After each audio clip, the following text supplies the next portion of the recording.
you be the go-to guy? Can you be the person that or your peers will come talk to? You've built a track record of leadership and innovation across aerospace and defense. We were doing air and missile defense in and around Afghanistan and Iraq. Biggest threat to a forward operating base was incoming rocket artillery and mortar fire. Your enemy is shooting mortars from 2 or 3 miles away from the base into the air, and if they didn't know it was coming, any serviceman that was within 100 yards of the mortar fire was at danger for, taking shrapnel and being injured. Every 75 years for the last 600 years, we've been occupied by somebody. Who's the next occupier? People who live here think it's inevitable. They're waiting to come in, and we need to protect ourselves against it because it always happens. And you just realize that for centuries, we've had these conflicts that are going, yet we continue to thrive and survive. Positives are going to happen. We're going to do the right thing strategically. Knock on wood that it continues to go that way. And if I were to take this a step further, for the business unit leaders, the senior leaders that want to impart an effect within their organization, what advice would you have to that business leader looking to scale that effect? It goes back again to the... It's amazing to have you here, supporting together at this point on our journey. We're working every day to strengthen ourselves so we can strengthen you, the strong links, as you continue to lift others and show up at your best for those who matter most. It would help us more than you know. Please hit that subscribe button. It'll only take a second, it's free, and it allows us to keep building this together so that we can keep showing up for you. Thank you. Dan, over a 40-year career in aerospace and defense, you've held leadership roles across program execution, business transformation, and enterprise strategy. After starting at TRW post-MBA, you became Director of Operations on major satellite programs, later founding 2 tech ventures before returning to TRW. After 9/11, you led key programs supporting the U.S. Air Force and the U.S. Army. And in 2013, you became a business unit vice president for a $200 million air and missile defense C4ISR portfolio. You ultimately served as division vice president and general manager at Northrop Grumman, overseeing a $1 billion global defense mission. Today, you continue to guide the field through board roles in consulting and leadership development. You've built a track record of leadership and innovation across aerospace and defense. Sitting here today, how would you describe the person? Well, thanks for the introduction, and I really appreciate the thought about where you took me. And it's hard to believe my career has lasted 40 years. It really has gone by quite fast. Right. But the things that really marked, how I progressed through my career at TRW, Northrop Grumman, and the ventures that I took on, I really look at who my character is. And I actually like to think, looking in retrospect, I think of 3 C's in particular: character, competence, and communication. Those 3 elements really guided the direction I wanted to go. And the character is where it really starts. That's what your team sees. That's who they see on a day-to-day basis. Who's talking to them, and there are several traits within my character that I think make me the person and the leader that I actually ended up becoming. The first one, the one that I think really has challenged me the most, and one of those things that I've learned over the course of time, is the ability to empathize with people. And so I take a great deal of, I'll call it pride for lack of a better term, but my ability to put myself in the shoes of somebody that I'm about to have a conversation with before I have it. How would they receive what it is I'm about to say? And that's guided me through some of the hardest times, toughest decisions, toughest communications, and that really is what created the manager and the leader that I ended up becoming, the ability to really see things through the other person's eyes. And then as course goes on, that really is that element that builds trust, which is an absolute paramount item that really makes strong leaders. If you can instill trust in your team and you have confidence in them, they'll have confidence in you. The second one is competence. You can't take on a job if you're not prepared to do it. And as I look back, one of the things that I took a great deal of pride in was being able to build teams and recognizing not just myself but the team members. It's not always finding the best talent for a job, but the one that best fits that team, and looking at everything through the eyes of a team. And you can't put people into a position that they're just not ready to take on. Right. And part of the challenge of being a leader is recognizing how they fit, including looking inwardly and understanding exactly what it is you're capable of doing and where you stop. And if you look at my career there, a lot of people will challenge, how I got to the position that I was. So, at Northrop and TRW, very engineering-centric organizations.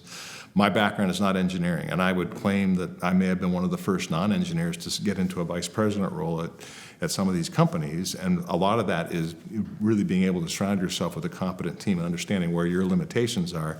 And understanding those limitations really allows you to figure out how you build that team. The last element is communication.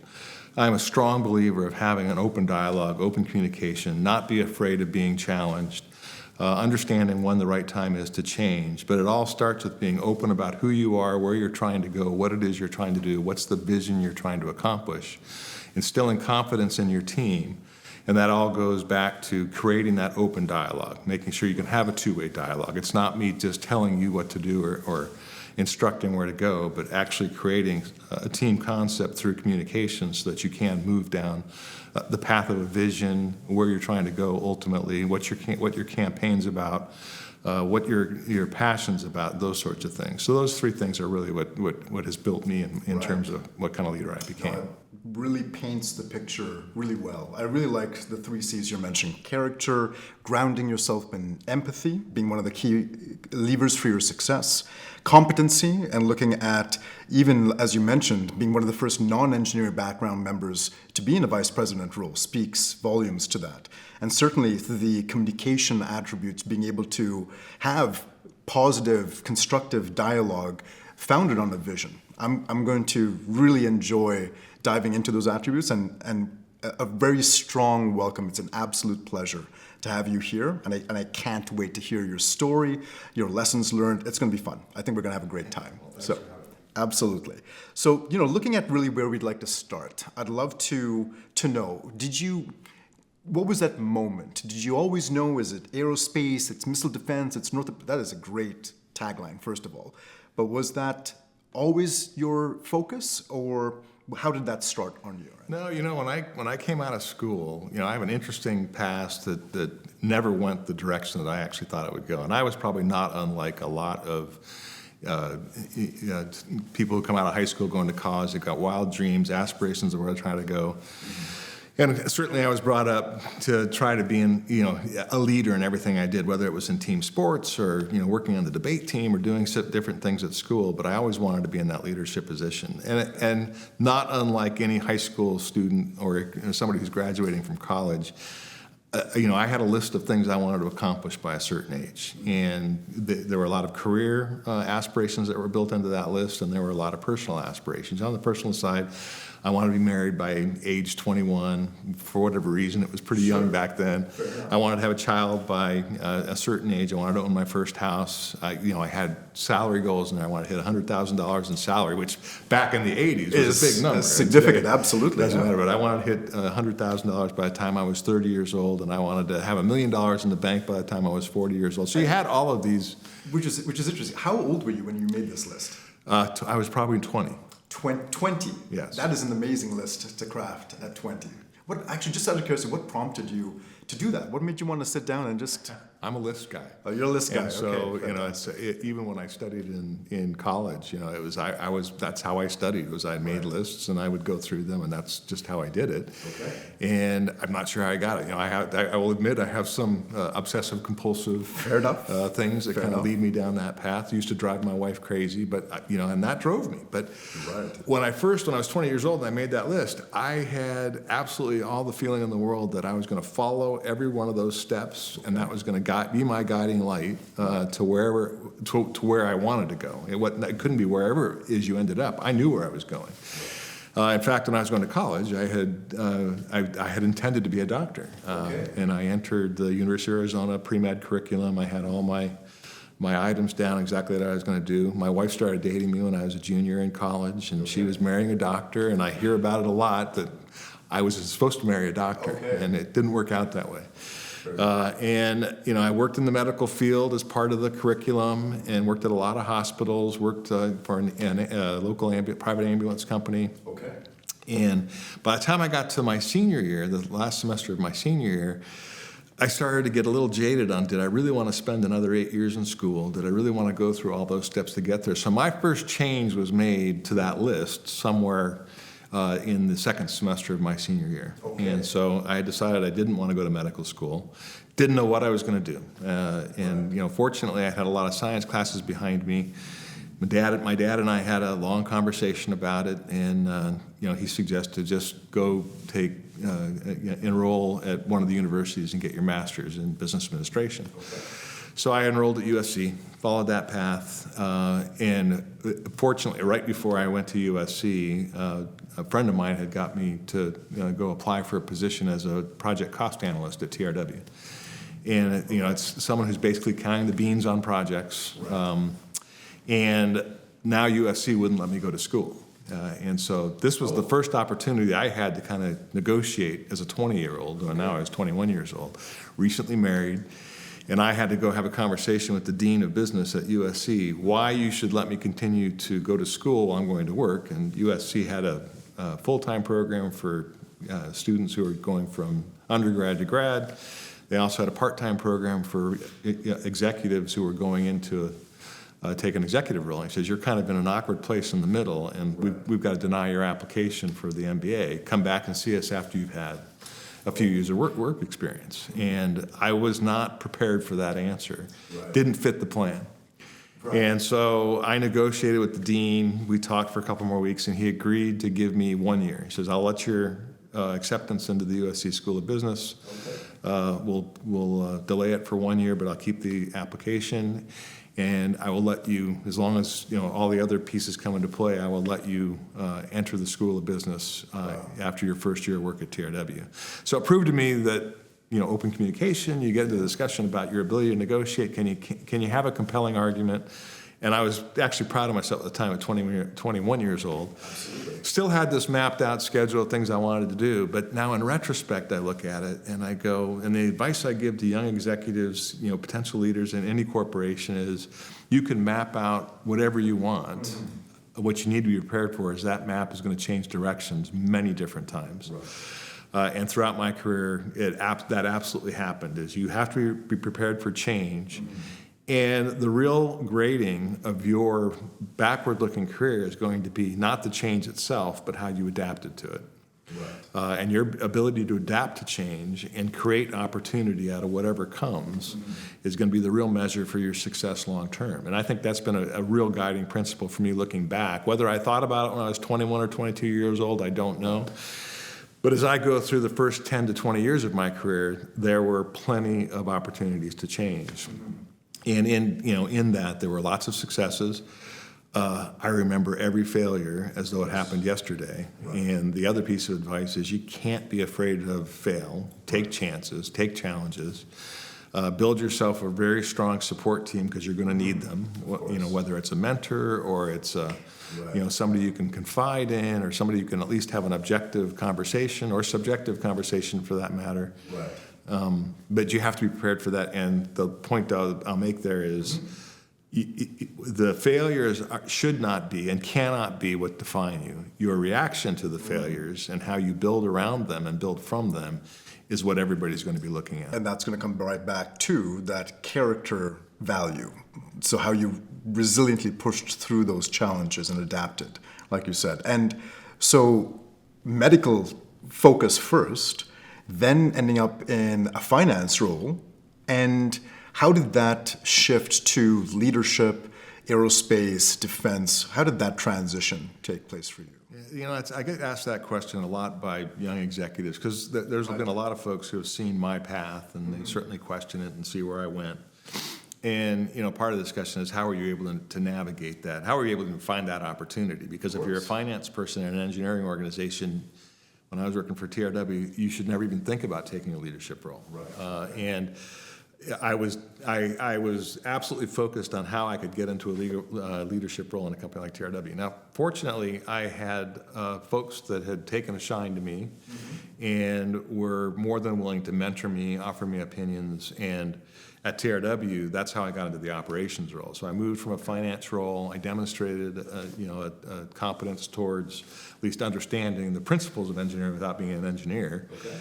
And I wanted to get into, some stepping stone to move me into another career path. And I made it clear pretty early on to some of my vice president mentors that that was my goal. Whether that happened at TRW or not was immaterial at that point in time, as much as I had this goal. So one of my really, the mentor that I look back at the most is the one who really created the opportunity for that stepping stone was a guy by the name of John Stone at TRW. And he said a natural transition for somebody with your background, transition point would be something like operations, where you get into that bridge between finance and resources to making sure that a program has all of the resources it needs to get a project done. And you can only do that if you understand how a satellite, for example, is built. And so I was able to make that migration. And he continued to mentor me on. We had lots of great conversations about how to do it. And he saw some things in me that I may not have seen at the time. And with that in mind, I mentor a lot of people at my old company, and part of that is find somebody that you have confidence in that has confidence in you. You'll know it when you see it. But you can't just go knock on somebody's door and say, "Hey, I'm Dan Verwiel, and I have these goals and dreams and aspirations," and then hope he's going to remember you. He won't remember the next day. But as if you can build a relationship much like you would do on a team, playing sports, or relationship much like you do at dinner and another dinner and another, there are things that you have to do to develop a relationship that is truly open, trustworthy, and that sort of thing. So that's the path that I went through at TRW, and it allowed me to move into that. Well, unfortunately, it was never enough to gain that look from the senior leaders about how are we going to make him a vice president. And at some point in time, I made the decision in the mid-'90s to start my own company. Completely different field. Something I had stumbled into by my own research. I saw technology at TRW that I could employ in the criminal justice system to do alternatives to incarceration. At the point in time, there was a severe jail overcrowding problem in California. I had some political contacts in California, and we created this business that did electronic monitoring of offenders, house arrest. Back when house arrest was just becoming a thing. It's a lot less of a thing today, but back then it was a big deal. And I had these aspirations of starting this company, taking it public, becoming a millionaire. I still had that goal to hit at 40 years old. According to the plan, absolutely. I was pushing for that. And started the company. And we had great success, all sorts of issues that you can imagine. One of the things I missed most when I left TRW and started this other company was the quality of talent was completely different. As you're dealing with engineers, highly professional and corporate environment, and then you go into a small business where every nickel is counted. The quality of individual that you're hiring is a little bit different, and I missed the technical competence that you had with a professional staff like we had at TRW versus the other one. But we made it work. There were a lot of challenges that you had to do in there, completely changed the way you thought about just the mechanics of running a business and how you operate. Would you have classified it as a startup? It was a total startup. Total startup. And what was interesting about that as a startup, because it was a total startup at first, when we started negotiating with counties for contracts, and we started in Los Angeles County and Orange County, and we landed a few contracts with organizations within the county criminal justice system, and we opened up offices in San Luis Obispo, Stockton, Sacramento. We scaled it up very quickly, but then local politics kind of it came into play, and local politics can be nasty. I mean, it was very different, something I wasn't used to. Without going into all the details about why we decided to move the direction we did, we eventually sold the company. I would claim it as a success. The company that we sold it to, after we sold it, eventually went bankrupt and went a completely different direction. And part of that was due to just the focus that was put on criminal justice, but that's a story for another day. I left there, started a second company, which was an IT company. And when we started that company, it was right when the dot-com craze was going on. I had all the confidence in the world to go secure angel financing to really take this thing, another pure startup with aspirations to go public. By the way, on the first company I did sell, we sold it to a public company. Oh, So okay. I claimed success. So you for got going on the public, checklist, on the list, although yeah. it ended up not, it was a paper transaction for me, and then as that company went the wrong direction, the paper transaction didn't result in the wealth that I was looking for. Right. The second company, I had a whole different set of aspirations, but if you remember back in the late 90s, the dot-com bubble burst. Exactly. Companies that were in the IT realm did not quite do as well. Right. And I was forced to make a decision for family reasons. Do I stay with this company and try to navigate my way around the dot-com bubble, or do I look for something else? And fortunately, a position at TRW came that was not related to operations, not related to finance. There were actually two positions at TRW that became available, and it's the really key point here is you will be put in a position to make a decision that might, in your career, that might not be so obvious about what the right answer is. And so there was a division at TRW, a very large division, that wanted me to come in and be the CFO. And I could have gone in and been a vice president, CFO for a large division at TRW. There was another division that wanted me to come in and run an IT portfolio, run the business. So go, R&D, overhead, capture investment, business development investment, win your contracts, run the business, make it profitable, but you're only going to be a director. Oh, I see. Interesting. And so my wife and I had a long conversation on it. Of course, she was vice president. That's where you got to go. And I said, that job, that's where it ends. That's Vice president, CFO. I go, this one has legs to it that could make me either a division general manager, which was a big deal, or a sector president at some point in time. And remember, at this point in time, I'm 41 years old. Okay. So I opted to take the director job. Okay. And what was your wife's reaction? she was okay with it. Okay. She was perfectly fine with it. We had long conversations about it. I had conversations with my original TRW mentor about the same thing, and he was encouraging me to take the CFO job. Okay. But when I laid out, here's the reasons, you know where I'm trying to go. Here are the reasons that I wanted to go that direction. And fortunately enough, I took that and we converted that business into, that IT business into something, but I was only there for a short period of time. But I was able to demonstrate the direction and the strategy that I was able to maneuver it. Mm-hmm. One thing that I'm probably most proud of, I had a person that worked for me and he used a term that I think fits me very well. And I hired this individual out of Qualcomm. And he sold me on the idea of a dot connector. And he goes, I consider myself a dot connector.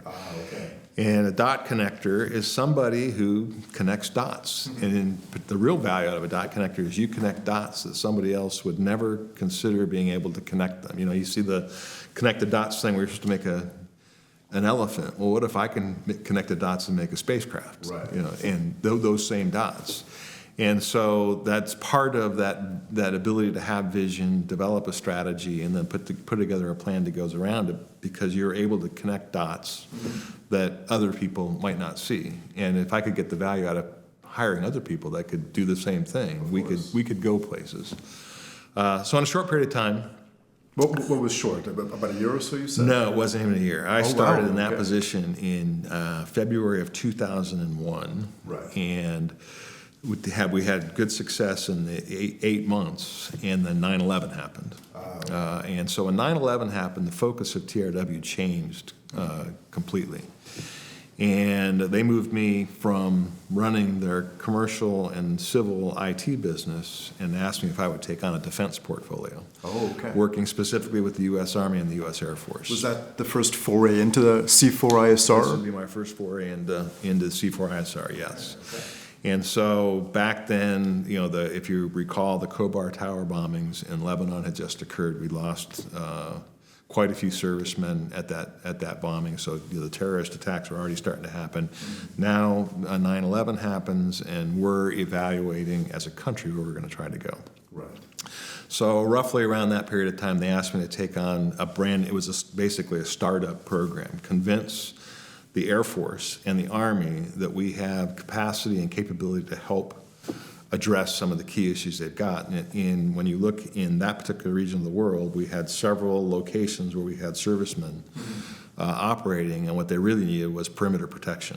And in our case, it was perimeter detection. How do we put together assets that are able to look out and protect a facility? So actually, even On that note, so diving into really what you're talking about is what C4ISR does. But if I were to ask you, for someone who's not familiar with that industry or that methodology, how would you describe C4ISR or what you're doing? It's funny that you asked that, because as I've been asked in various roles to discuss that, I've tried to come up with an analogy that would make sense. So I've talked to high school kids and college kids and boards of directors, our board of directors at Northrop Grumman when I was working there, and they asked that question: what is C4ISR? And I can put it in technical terms, but it's like it really doesn't do any magic, when you talk about it in technical terms. So I created this analogy that would put it into terms that would be more understandable to a high school student or to a grade schooler, and I used the human body as an analogy. Okay.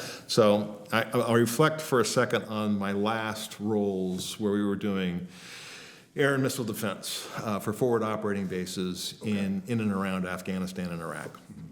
And so if you can imagine a forward operating base, the biggest threat to a forward operating base was incoming rocket artillery and mortar fire. And so we created a program called CRAM, Counter Rocket Artillery and Mortar. Right. You can look it up online, and you'll see all sorts of images about how it worked. But it was the second leading cause of casualty to U.S. and allied servicemen throughout Iraq and Afghanistan. First was IEDs at the time. Mm-hmm. Second was rocket artillery and mortar fire at forward operating bases. And when we put CRAM in place, every base's casualty rate went to 0. Wow. Great success. Nobody could talk about it. But the way it works is you have, at the top level, you have your enemy is shooting mortars from 2 or 3 miles away from the base into the air and into the FOB. And if they didn't know it was coming, any serviceman that was within 100 yards of the mortar fire was at danger for taking shrapnel and being injured. And so we wanted to create a system where I could detect a mortar round as soon as I could. I wanted to be able to see it, and I wanted to predict where it was going to land. And using basic physics, once I see it and it becomes ballistic, which means it has nothing propelling it, it's now just flying through the air, I can predict exactly where it's going to land. So I needed something to see it. I needed something to tell me exactly what I was seeing. I needed something to build all that information and tell me exactly where it was going to land.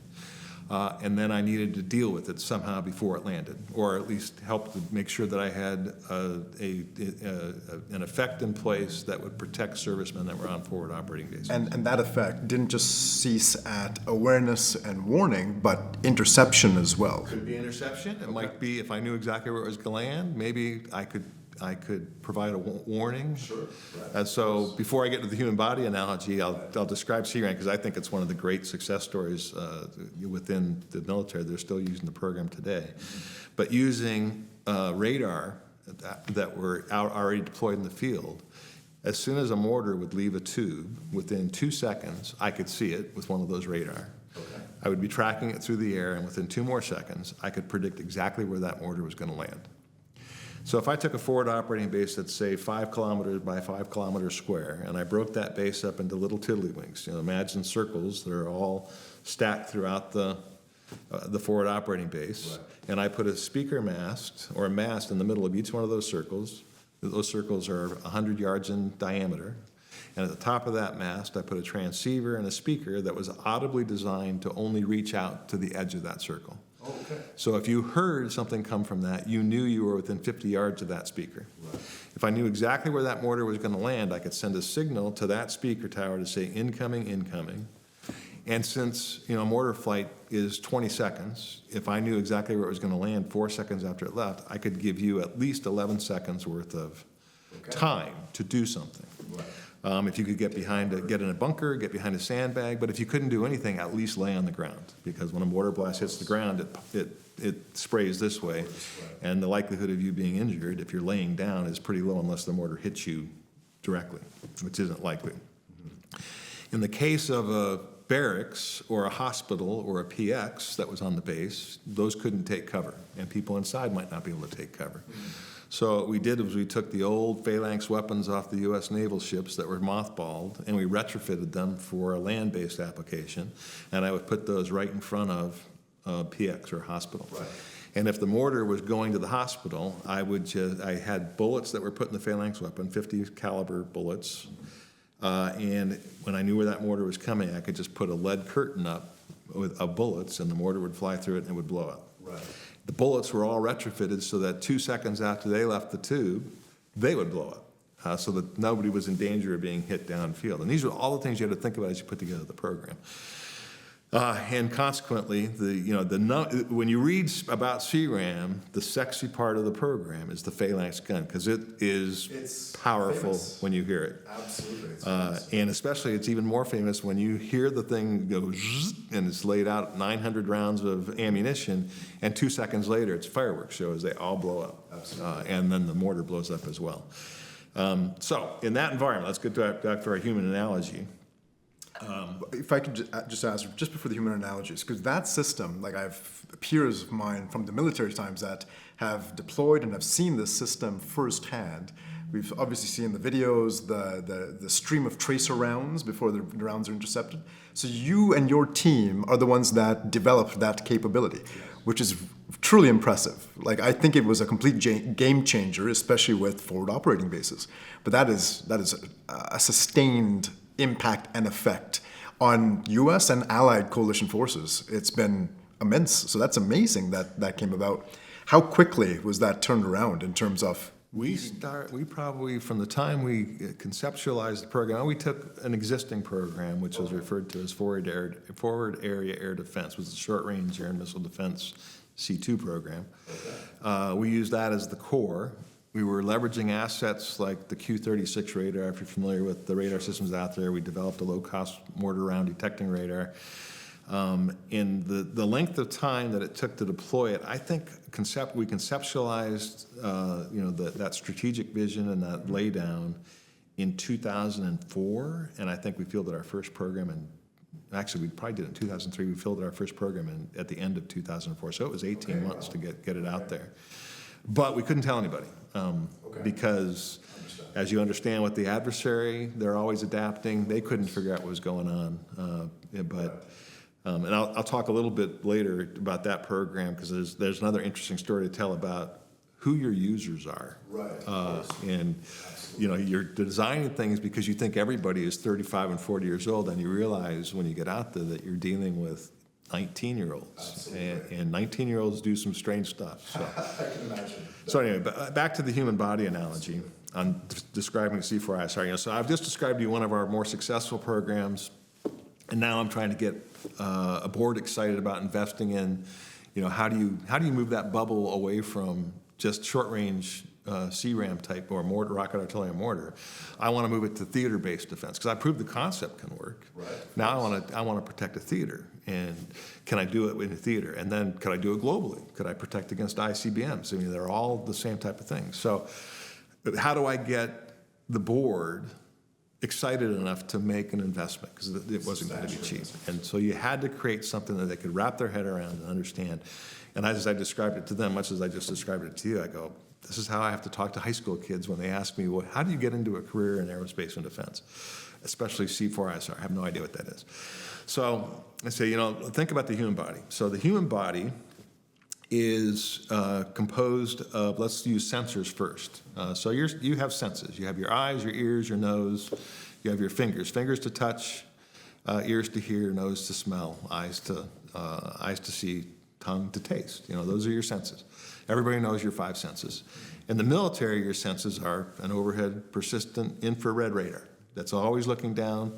It's a radar that's looking out. It's something that's intercepting communications. It's taking data in that basically tells you what is in the environment in which you're operating. It doesn't tell you what it is. It just tells you this is data. Something's there. Right. That's what senses do.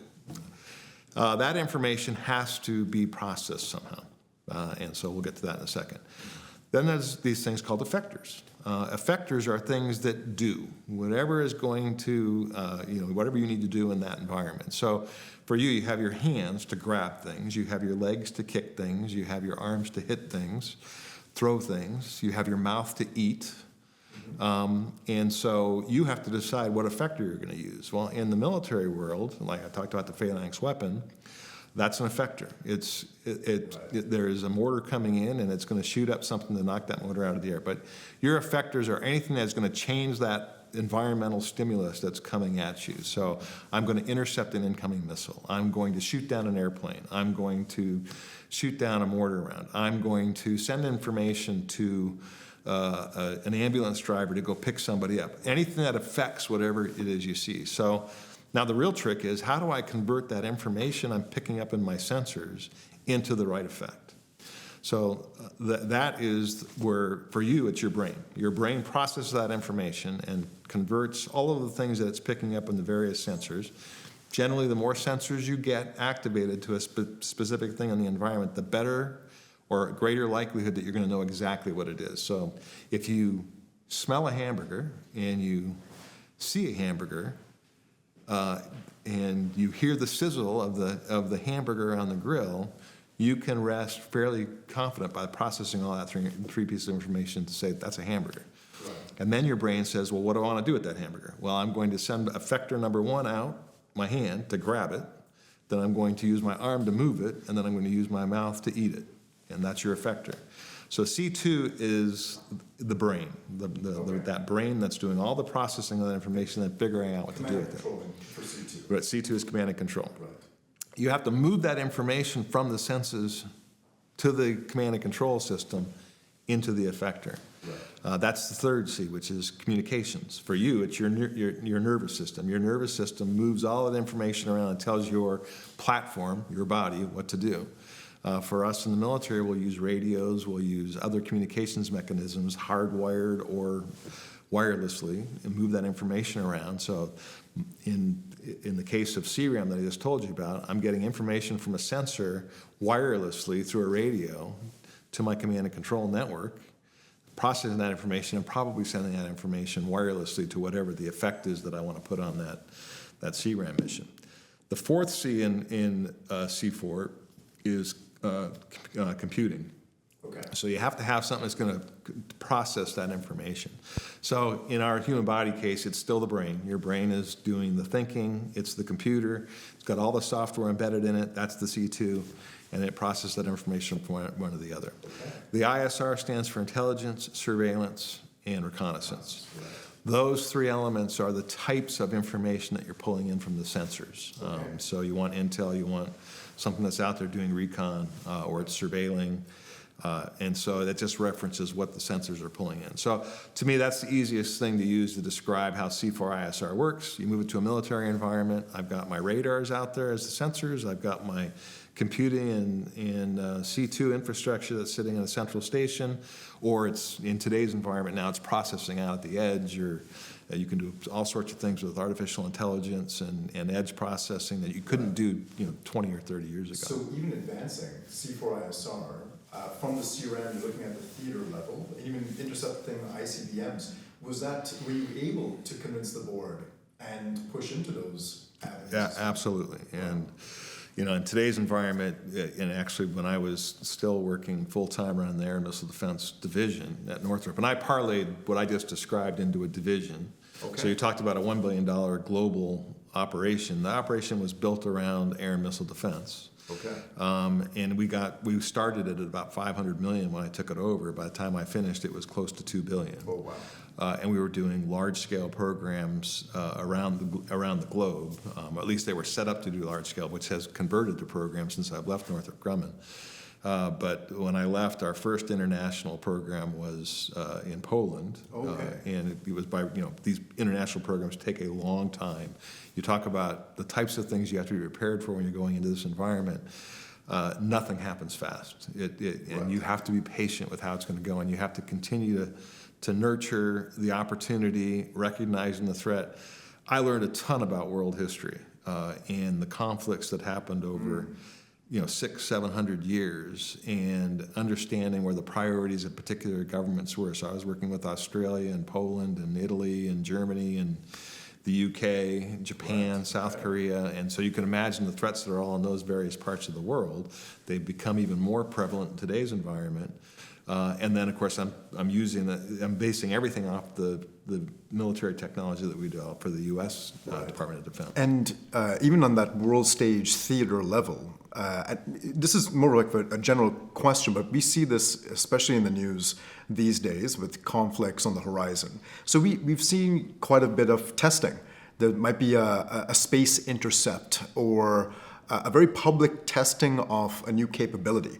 Is it a stretch to say it was you and your team that were behind the scenes enabling these attributes?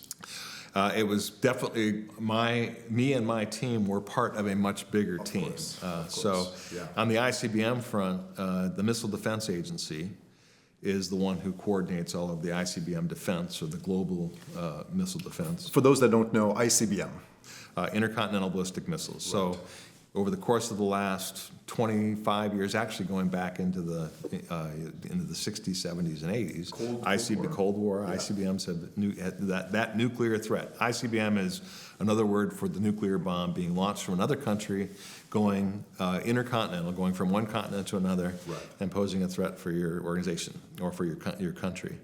Ronald Reagan, president back in the 80s, he started a concept called the Strategic Defense Initiative, SDI, also called Star Wars. Everybody laughed at him, didn't think it was possible.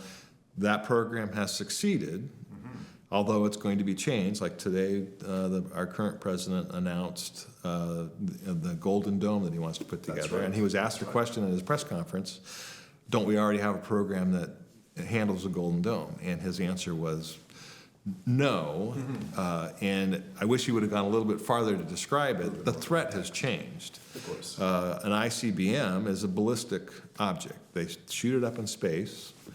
It goes up as a missile. And I'll describe it again just for the lack of, I love talking about it, but let's say North Korea, a rogue nation, decided it wanted to launch an ICBM at Washington, D.C. It would shoot it out of the air. Within seconds of when it left the tube that it was in, we have space assets that are looking persistently at that particular region of the world, and it would tell us within seconds that an ICBM has been launched. And we can tell from the signature exactly what it is. And these are the sensors you're referring to. So we have land sensors that are located throughout the world, and we have overhead sensors in space. We have other assets that could be flying around, but they're all kind of they're not necessarily looking for the same thing. One of the things we did with the program was, maybe there's other sensors out there doing another mission that might pick this up. And we set it up so that if, let's say, an F-35 was flying around just doing basic surveillance, and all of a sudden an ICBM got launched and an F-35 sensor saw it, the pilot wouldn't know what he wasn't even looking at. It's not informing him of anything, but that information could come back to me in the United States in real time and say, we just picked this up, and our C2 system would say, that's an ICBM. So it flies up, it's a spacecraft, just like Apollo 13 or whatever. It's a big spacecraft that is launching towards outer space. And they need to get it into outer space because that's the only way, the safety of space and the vacuum of space is the only way it can travel the distance it needs to get to Washington, D.C. So it gets into outer space, and it's traveling at 15,000 miles an hour. That's pretty fast. Absolutely. Now, our sensor saw it. It's handed it off to other sensors because it's moving so fast that it can't look at it the entire time. So there's constant communication amongst the sensors, feeding that information back to our C2, telling us where it's at, where you should pick it up, where you should see it. And at some point in time, once it loses its propulsion and it's in outer space, we now know where it's going to go. Same approach to the mortar and the fob. Same approach. Now, I should say, the companies that are involved in this system include companies like Raytheon, General Dynamics, Boeing, Lockheed, L3 Harris. So these big programs, and Golden Dome is going to be no different. It will be a conglomeration of companies that are used to competing with each other, but now they're teamed together. And they work fantastically together. All of them have their individual skills and expertise, and that's what they bring to the table. In the program that I'm describing right now, I'll bet you there are 1,000 companies that are involved in some way, shape, or form. Across the supply chain. Across the supply chain, and at multiple levels. You have first, second, third, fourth, fifth, sixth tier suppliers that are doing different things, and small diversion. Think of the security threats that are posed by a sixth level supplier who is in a room like this, who does nothing but these small pieces. They don't have security systems in place. They don't even have a Wi-Fi passcode back in the early 2000s. And you wonder how corporate espionage happens. They wait for the lower tier suppliers who don't have the security and wait for some information to trickle all the way down so they can wormhole their way all the way back up and get access to something that was never intended to be even out there. But the six-tier approach, and I think the pivot point you're referring to that's now the difference for Golden Dome is the ballistic nature of the threat. But this consortium-based approach, correct me if I'm wrong, was one of the main deterrents even post the Cold War, leading up to now what's triggering Golden Dome. Would that be fair to say, do you think? Well, if I understand the question you're asking, is the fact that we had all these companies involved created a protection that might not have been available if one company was doing it. But I think that goes back to companies have been working together back to the early 60s, 50s. Of course. I think they've learned that, again, the strength is in the expertise that each of them bring together, and no company can answer all the mail. Right. Okay. So anyway, the threat today is the non-ballistic nature of the threat, because now you hear about hypersonics. Exactly. Right. And so the nature of the threat has changed significantly, which is why a program like Golden Dome, it wants to take that same capability I'm describing to the next level, and it absolutely can be done. I mean, I believe it can be done in short order. Okay. So, now you've got this item that's gone ballistic. It no longer is it doesn't have propulsion behind it anymore. It's now flying through space, the vacuum of space at 15,000 miles an hour. But it went up with all the other pieces of the rocket. So it's got flanges and flaps and all sorts of things that have all come apart. If you remember watching how a Apollo spacecraft goes up, it functions the exact same way. So, and then the enemy will put countermeasures in it to fool whatever is looking at it. So it doesn't want you to know which one of those things is the nuclear warhead. And they're all flying through space at 15,000 miles an hour. So once we know where it's going to go and it poses a real threat, it's not going to go into the ocean, it's not going to go into the desert, it's going right there. Now we know we have to do something with it. And so we'll launch an interceptor that's based in another part of the United States.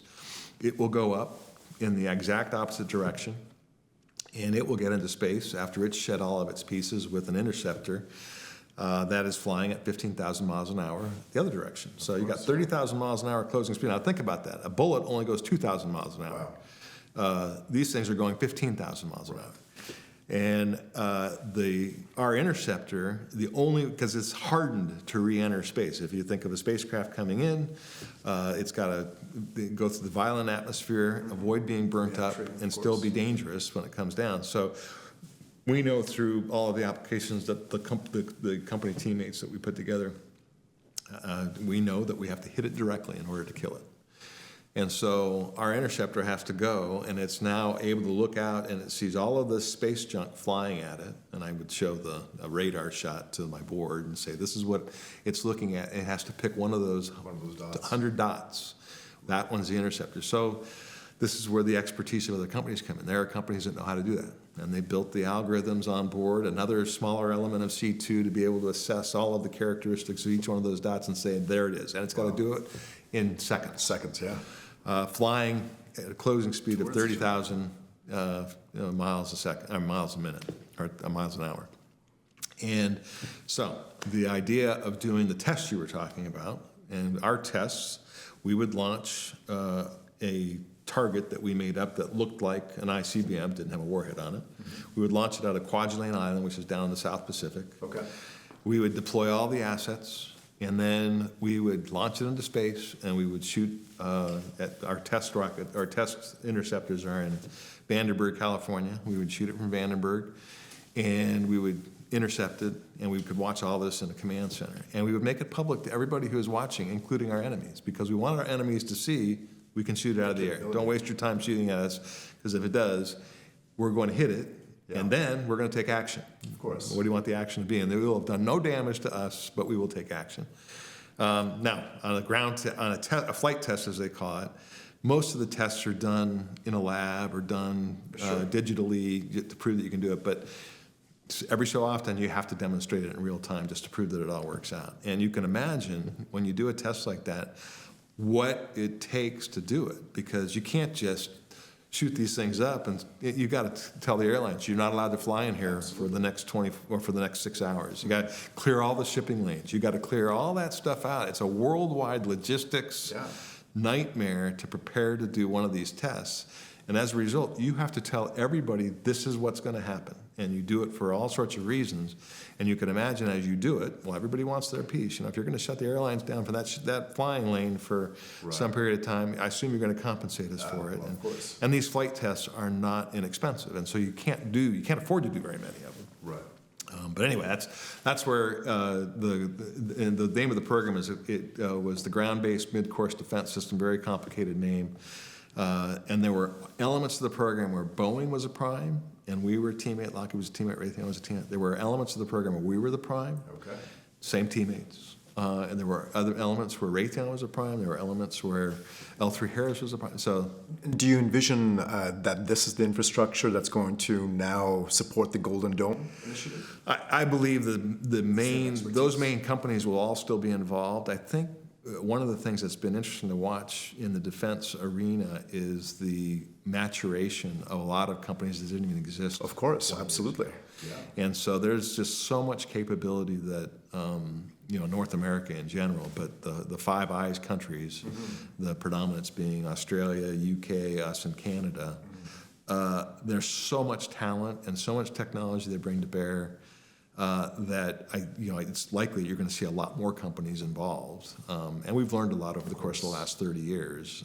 And the challenge is, providing a management infrastructure that can facilitate the military getting what they need without these companies driving each other crazy. I think we know how to do it. There's certain companies that are really, really good at top-level system engineering, top-level supply chain management, and other companies that just fit into a particular niche area for it. And so the government knows exactly who they're probably going to be dealing with. I don't know who it is yet. Sure, but of course. I have an idea. And it's an exciting time because much like the dot-com boom you went through, I'm assuming that this type of strategic initiative is probably going to see a lot more potential startups driving some of that innovation across the supply chain to a point. Well, and I think, the amount of innovation and startup that's going to occur over the next couple of years is probably not nearly as significant as it was over the last 10 years. Oh, that's interesting. The last 10 years, we've seen an incredible boom in various aspects. Currently, the big one is artificial intelligence. How is that going to weigh in, to doing that sensing and that command and control? There's another program that I was involved in back in the early 2000s, which is a great example of your need as a leader to develop capability that foresees what the capacity needs to be, not what it is today. Right. And if you can indulge me for a few minutes, Absolutely, it's a program. It's called Blue Force Tracking. Right. Back in the original Gulf War of the early 90s, after the war was completed, the U.S. came to find that we had killed more of our own soldiers than our enemy did. Wow. And a lot of it is you hear about the fog of war, and it's a very real thing. Absolutely. And when battle starts, back then it was virtually impossible to understand who it was that you were looking at through your lens. And just for context, this was the first Gulf War. This was the first Gulf War in 1992, I think, is when it was. And so there's not Saving Private Ryan, but there was a movie that was made about one of the conflicts that happened, and it's a very powerful image when Denzel Washington, as a tank commander, realizes he just shot several of his own tanks. And it's a true story. Oh, wow. So after that war, that conflict had ended. The Army in particular decided we needed to do something. And so they created a study that eventually resulted in what was called FBCB2 at the time. It's ended up becoming Blue Force Tracking. And the idea was to create something like the map finder that's in your car, and you know where you need to go. Your orders have been given to you, and so you've got that all mapped in. But instead of just seeing where you're at, I want to be able to see where everybody's at. And so that if I point at something, I can identify exactly who's in that vehicle or that platform. And if I can't identify it, then I either color it yellow instead of blue, or I color it red if I know it's the enemy, so that when I take aim and fire at that particular target, I have significantly reduced the likelihood of me killing some of my own men.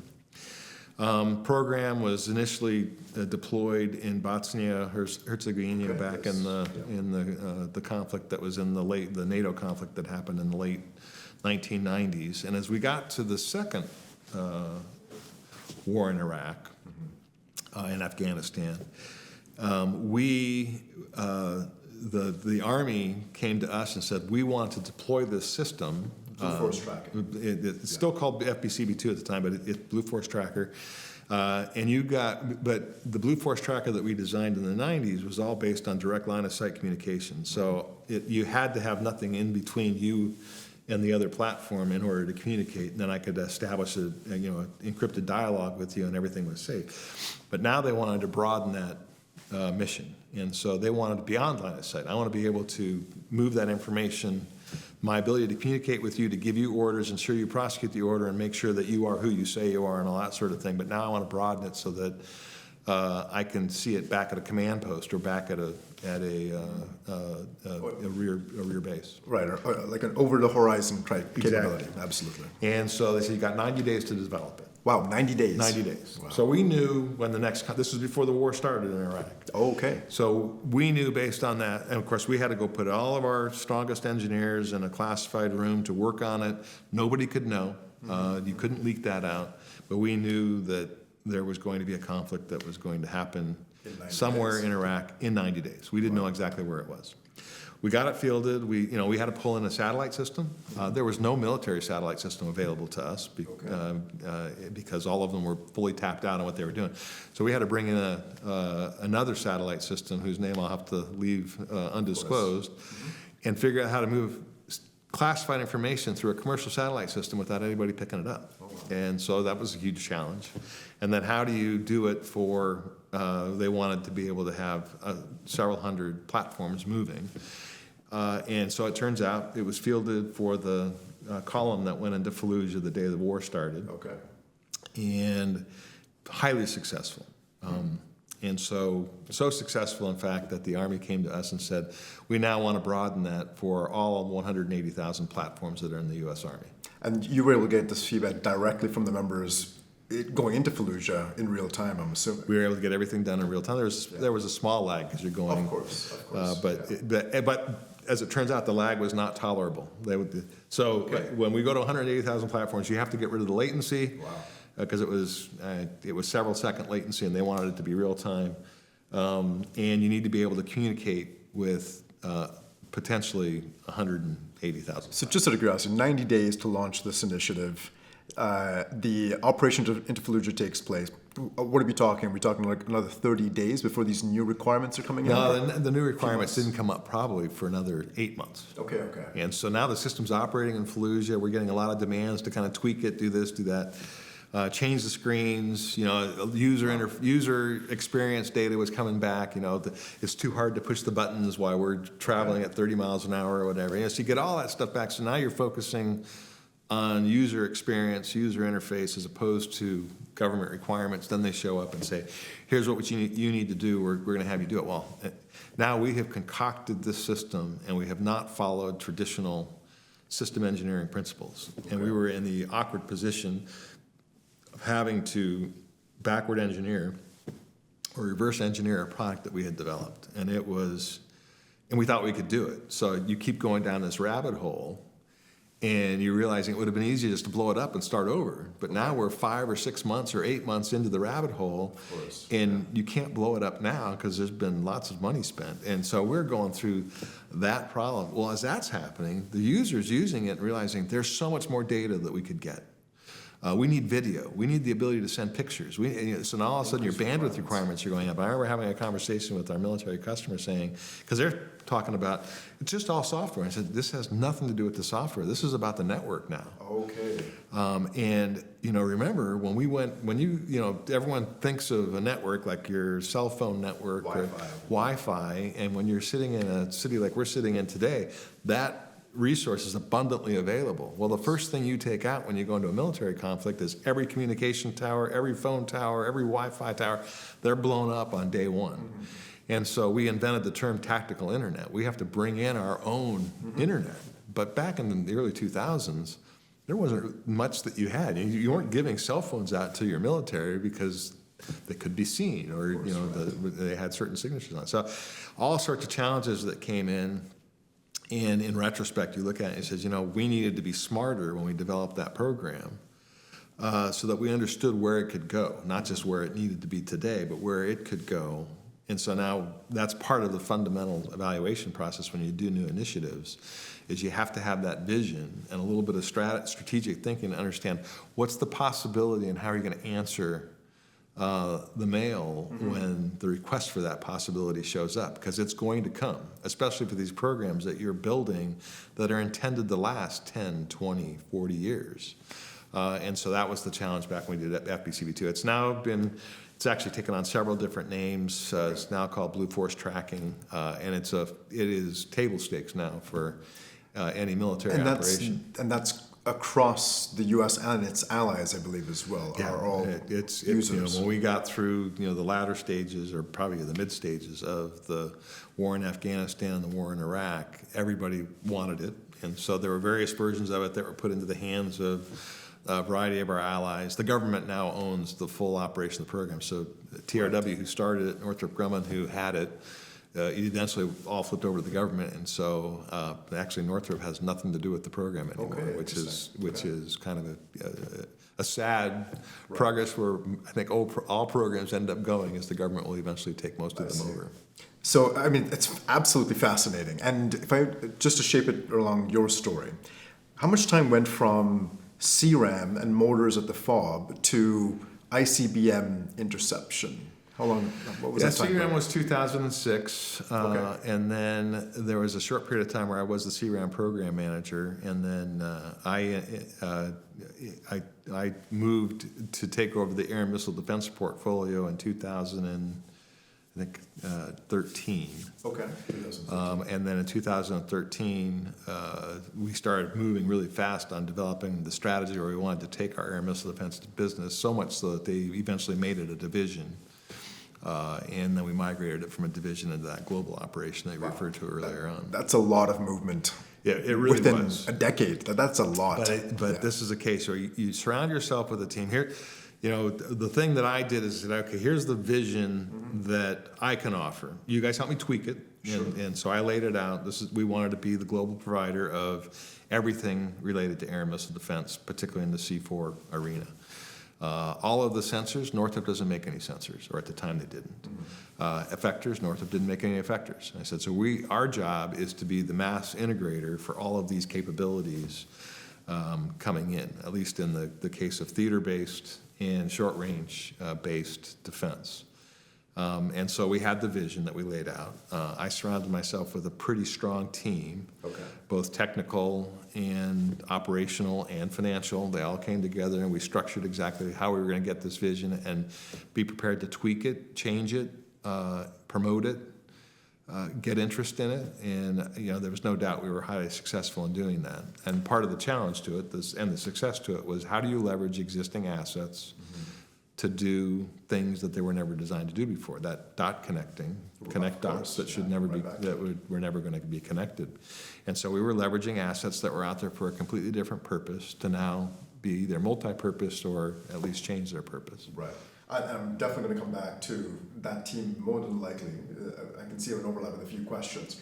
Let me take a step back here for a second, and just from your end, correct me if I'm wrong, but you're also an aviation enthusiast as well. Is that correct? That is true. Yeah. How did that? What was that for you? Well, that's more of a personal interest than it was anything else. Back in the early 90s, my father and I had long conversations about both of us getting our pilot's license. So in the mid 90s, we had a relative who owned a plane, so we had access to What was the plane? The plane was a Cessna 175, which most people don't know it even existed, but there's 172 and there's a 182. 175 was a very short-run production that Cessna did. It was called the Cardinal. Okay. We initially started learning on that plane, and unfortunately my aunt, my dad's sister, sold it after both of us we were able to solo, and we had our student certificates, our student licenses. And then life took over. You have children, you have kids that get into sports. My dad ended up having a heart attack which he survived. But because of that, both of us had to tamp down the plans, got private pilot's license. So my dad passed in 2017, and after he passed and after I retired, one of the things I always wanted to do was get back and finish that which I had started. Now my kids are grown, still had the burning itch, to do it. Love the freedom that it gave you, and so I started my pilot's license shortly after I retired in 2020. Had my private pilot's license about a year after that, and then bought a plane with another partner. So we own a Piper Dakota. And I fly it pretty religiously. It's amazing. The freedom that you get from it. I mean, it has not disappointed me at all. Everything that I laid out I think it probably was in my original list when I was 20. It's something I want to do. But, one of those things, why do you want to do it? And I remember having a conversation with one of my old mentors about wanting to get my pilot's license. And he jokingly said, because you don't know what to do with that plane that's in your garage. And I'm like, I'm going to own a plane. You watch. And, sure enough, probably 30 years afterwards, I own a plane, and it does give you amazing freedom. And if you talk to the pilot community is an amazing community of people. I don't know if you fly. I did my private pilot license pretty early on, but I was in Cessna 172s or Beechcraft Bonanzas at that time. We were at the flight school, but. So I'd love to know, even from your end, what's the longest trip you've done, let's say, so far? The longest trip is probably 900 miles. Okay. And so within the U.S. It's within the U.S. So I would go. I'm in Tucson, Arizona, and I flew to just north of Denver, Colorado. So I think that's about. I tend to do things in terms of hours and not in terms of miles generally. Right. And that one, that's the longest I can go on a single tank of gas. So most of my trips, I will lay it out. So can I get there on a single tank of gas? I did do a trip to Northern California where I stopped one time for fuel just to make my wife happy and make sure that there wasn't any concerns. But I like to fly because I want to get from point A to point B in the shortest amount of time possible, and a stop just doesn't really help that. Absolutely, and I love asking this question to pilots and aviation enthusiasts. So, your dream plane, if you get a chance to fly one plane once, what do you think that would be? Well, if I could fly one plane once, it'd be an F-22. Okay, fair enough. I will never get there. So from a private pilot's perspective, the plane that I would eventually like to own, because the Piper Dakota is a four-seater, and it's not pressurized cabin, so it's got limited in terms of how far it can go and how high it can go. But a Piper Meridian, a friend of mine has one of those. That's a beautiful airplane. I'm not familiar with it. Is it a pressurized cabin, I'm assuming? It's a pressurized cabin. It will go about 250 miles an hour, which is really nice. And you can go from here to, I think you can get to Florida on one tank of gas. Okay. Single engine, dual engine? It's a single engine. Single engine turbo, and it's a beautiful airplane. And the second question I'd love to ask pilots and aviation enthusiasts, I think I know the answer, but I'd love to ask it. P-51 or Spitfire? What would you go for?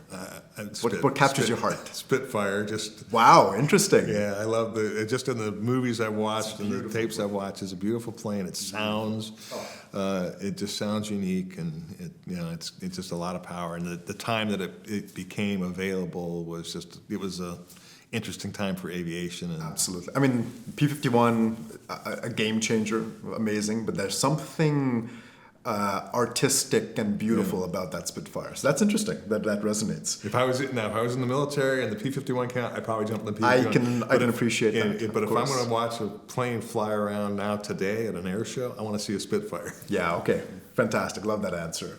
And you've touched on this already, but I'm going to ask you, looking back at your success, is there anything that sticks out in terms of what set you apart? You've mentioned a few things, but if I were to ask you that question directly, what did you do differently? What enabled your success? So we talked early on about that whole aspect of competence. You got the character side. I think I made it clear that character is very, very important to me. Operating ethically, trustworthiness, that empathy. Those are big ideas. But the competence side of it is really important from my perspective, because in order to do some of the things that I got involved with, I had to recognize early on, I'm not smart enough to do some of these things. I'm not an engineer by trade. Right. I'm not an engineer by education at all. And now I'm going to have 4,000 engineers working for me. And engineers they're an odd breed. And if they don't have confidence in you, the likelihood of them accomplishing where it is you're trying to go is probably not particularly good. And so understanding where the weaknesses are, making sure you're surrounding yourself with the right team, and then making sure that the right kind of credit is being given. So there's a quote that I refer to a lot, and I don't know who originated the quote, but I know where I saw it, and it was on Ronald Reagan's desk. Oh, okay. And I remember seeing it back shortly after he became president. So that was in a very formative set of years for me. He was president shortly after I graduated, and so he had all these wild ideas and where he wanted to go. But the plaque, I'm going to paraphrase it because I can't remember it verbatim, but it was something to the order of, there is no limit to what a man can do or where he can go if he's willing to give credit to other people. And I believe that. That if, and I worked for a lot of bosses who everything was me, me, me, and it was very off-putting. It was hard to wrap your head around that. And, I really worked hard on, it gets back to that empathy. Okay, I want to put myself in the shoes of those who are about to receive my message. And if they heard this from me, how would they react? And I would tell my message to myself, going, nope, that's not going to come across very well. And, so that whole concept of making sure they were hearing it right, recognize they're part of the team, and go that path was very, very important to me. That same principle of empathy shaped me in having some of the hard decisions or hard discussions that I had to have. And some of the roles that I went into, we were, when I first took over that small business as the business unit, it was a failing business unit. It had a series of tremendous issues. Northrop had to make a decision about whether or not they just dismantle it and throw it away, or do they allow it to develop. How many people are we talking about in this business? At this point in time, there's probably 1,000 people in the business unit. Wow. Yeah. And so they reluctantly gave me the job. Okay. To this day, I'm not exactly sure what it was I said in the interview to get the job, because I brought not a ton of experience in this particular field. They knew my background, which is predominantly finance. I'd run a couple small portfolios and a couple small programs, and now I'm going to come in and run a $200 million failing portfolio. Right. And I don't know if you ever saw the Brady Bunch episode where Greg Brady gets the job as the band lead because the jacket fit him. Fair enough. And it's very possible I got the job because the jacket fit. And I'm the only one who was willing to move to Huntsville. I don't know what it was, but I remember the vice president who hired me put me in the job, didn't tell me how bad it was. And I come into the role, and I've got to make some serious decisions. Now, there's another analogy that I'll use, which is, it had to do with, we did some engagement surveys to find out how engaged the rest of the employee population was. This came afterwards, but the philosophy behind it makes all the sense in the world to me. If you're going after something that's really important and you have a staff of 10 people, let's use building a wall as an example. Okay. You want to build a wall, and I, as the leader of the company that just picked up the contract to build this wall, here's my vision that the wall is going to look like. Of your 10 employees, 2 of them are going to want to perfect that vision. They're going to design and figure out exactly all the pieces that go into that wall. Here's how we're going to construct it, and engineers typically will want to perfect it, make it perfect. And that's when I got to gear the engineers back and say, look, it's just a wall. I do want it to look good, I want it to have this, but we don't need to make it super good because it's going to be unaffordable. Let's make it good enough. Where does good enough happen? But those 2 people are going to be dedicated to that vision. They're going to have passion about it, and they're going to want to do that. Then there's going to be 3 people who want to be the builders. That's all I want to be. My competence as a builder, I am just the guy who puts bricks down. I will do a great job putting the bricks down. I might tweak it a little bit, but I will do a great job in laying it out. So those are your top 5 employees. Then there's 4 employees who I'm just a brick builder. And I promise you that you tell me where to put the mortar and where to put the bricks, I'm going to lay it down, and everything will be fine. I might not be perfect. You might need to come in and tweak the bricks a little bit, but that wall will get done. Very transactional. And very transactional. Right. And then there's one guy who doesn't share the mission at all, and as everybody else is putting bricks down, he's sneaking in and pulling 1 brick out at a time and taking it out. And when I talk about the position where I come into a failing organization, you got to figure out where that one guy is. And there's lots of one guys. Of course. And you got to figure out how to get them out. And you got to figure out where the competence and the skill for all of the other 9, where they best fit, and who's going to be your right hand, because I don't have the competence to lead this division. You got to assess that rapidly. Have to assess it rapidly. So in every position where I went into trouble, I would identify who's going to be my key guy, or guys and gals, and pull them in and kind of structure that organization about the ones that I can have competent, and confidential conversations with. Then I have to decide, okay, who am I going to move out, and how do I do it? How do I do it without creating a chill effect in the rest of the organization? Okay. Now, that's my background going back to college days, was something I think I got very good at. As it turns out, my degree, my actual major, is in psychology. Okay, well, there you go. So, and there were several books that I read that helped shape directionally, how we would approach those types of things. And that's where the empathy comes from, is understanding that there's 2 sides to every transaction. And if you don't understand both sides, you're going to have a difficult time. So if I've got to let somebody go, it's a hard conversation to have. And the first time I had it, probably didn't go as well as I wanted it to go, because I'm nervous, I'm scared. By the time you have it the 10th time, you rehearse that, say, okay, if I was in your shoes and you're getting this message from me, how do I lay it out? And that empathy becomes incredibly important to that, to understand how you can put it there. Now, what was interesting in retrospect is that every person I know who was ever fired from a job always ended up in a job that was better than the one he left. Okay. You can't tell that to a person as you're letting them go. Of course. And you have to realize he's got a family. He's a person just like you and me. Yeah, his mission objectives might have been a little bit tainted or on, but he's still a person with kids in school and so that empathy becomes extremely important in making those hard decisions. And that whole path, shaped just about every single thing that I did. It started with creating a vision. How do you implement the vision? How do you surround yourself with the right people? How do you make sure that the wrong people are treated, with respect and moved along? And then you move into, how do I execute that mission that I've kind of set forward? Right, and if I were to ask you, because this sounds very similar to the term you talked about, we've heard of it in even high-performance team selections, even special forces selections, but this concept of a member being a right fit, not necessarily the best fit. Is that something that resonated with what you were doing? Yeah. The way you just put it is a perfect description of how do you assess team. Right. Best fit, and best person don't always add up. Absolutely. And and I love the analogy in the beginning, the 10 members broken down. I mean, it's obviously very similar to the context of this podcast, being enabling those critical enablers, the leaders, those strong links. And I would like to know, I'll give you a scenario. So if you were to walk onto the shop floor or into a team environment, an operational environment, and you see one of those members that are critical to your team, the strong links, and you were to go up to them, put your hand on your shoulder, pull them back for a second and say, with this team and this organization, I see you as the strong link in that team.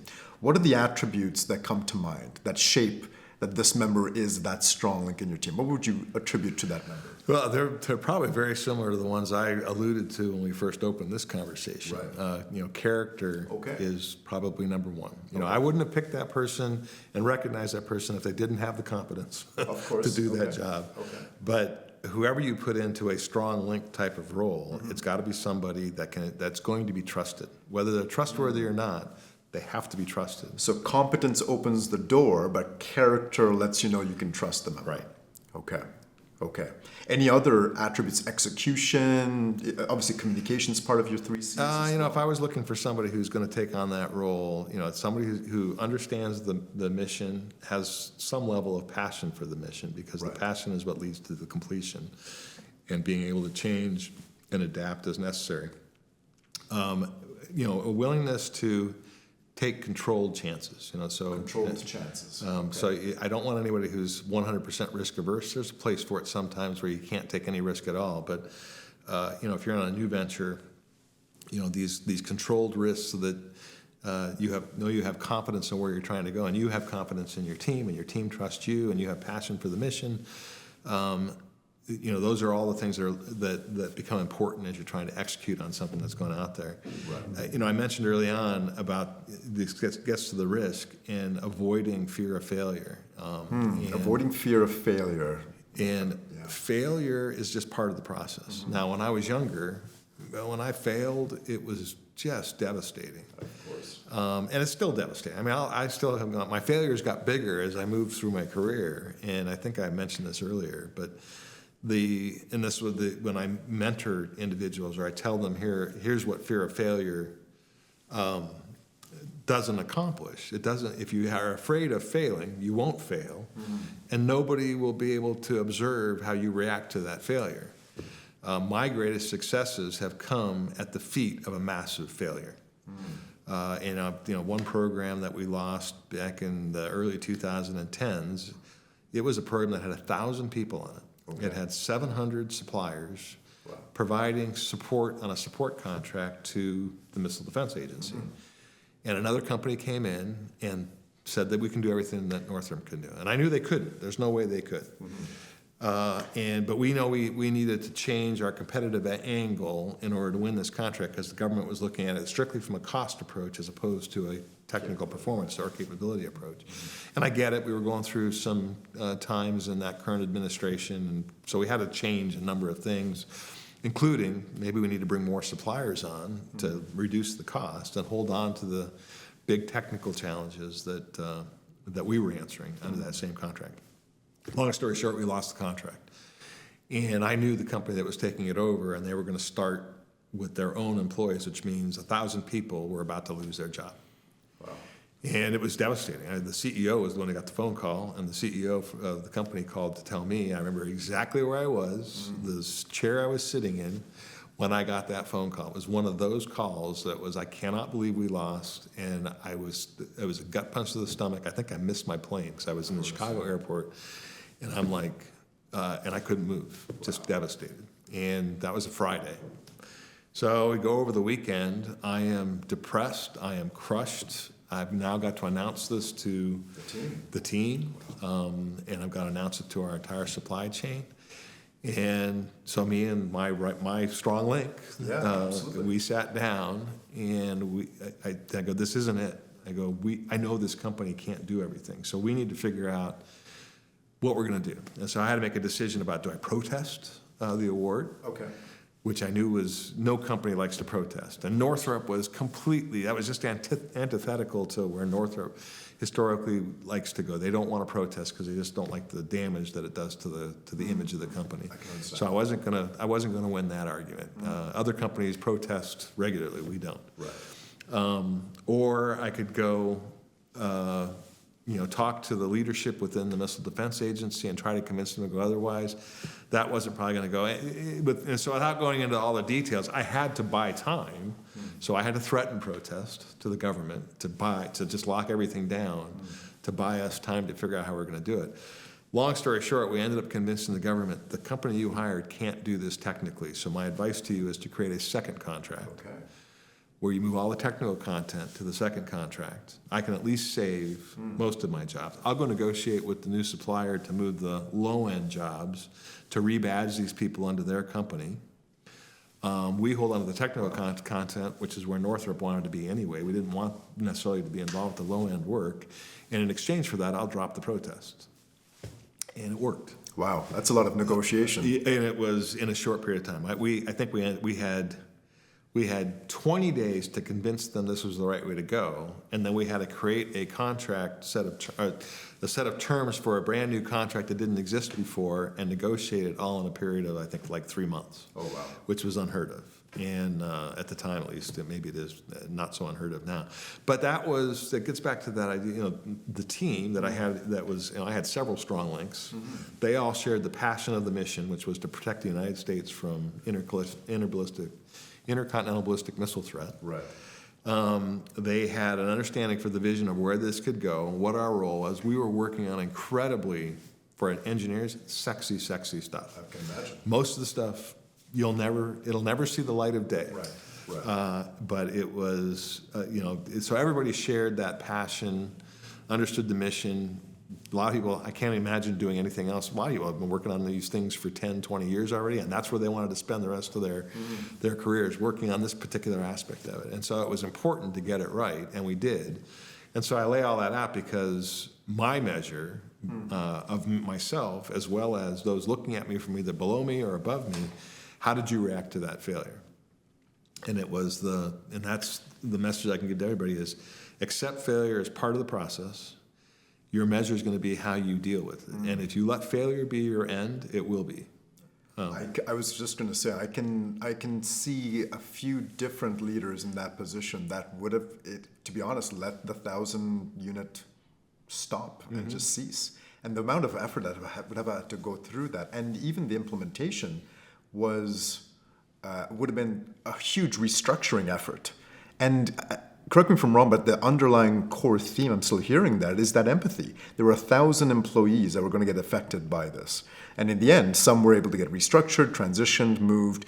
And I'm assuming at the end, you were still able to get the second contract to complement the first one to still enable that strategic vision and effect in the end. Yeah, I think out of the 1,000 employees, there was probably 100, 150 that we ended up not being able to find a place for, all of whom ended up in a better place somewhere else. So, Saving 900 jobs is no small feat. No, it was, and it's, out of all the accomplishments my team had, it was probably the one that we can take the greatest amount of pride in. That's an amazing story and an amazing win, and really does speak to that, exactly what you're saying. What are you going to do when faced with failure? Right. Especially when others are being relied upon.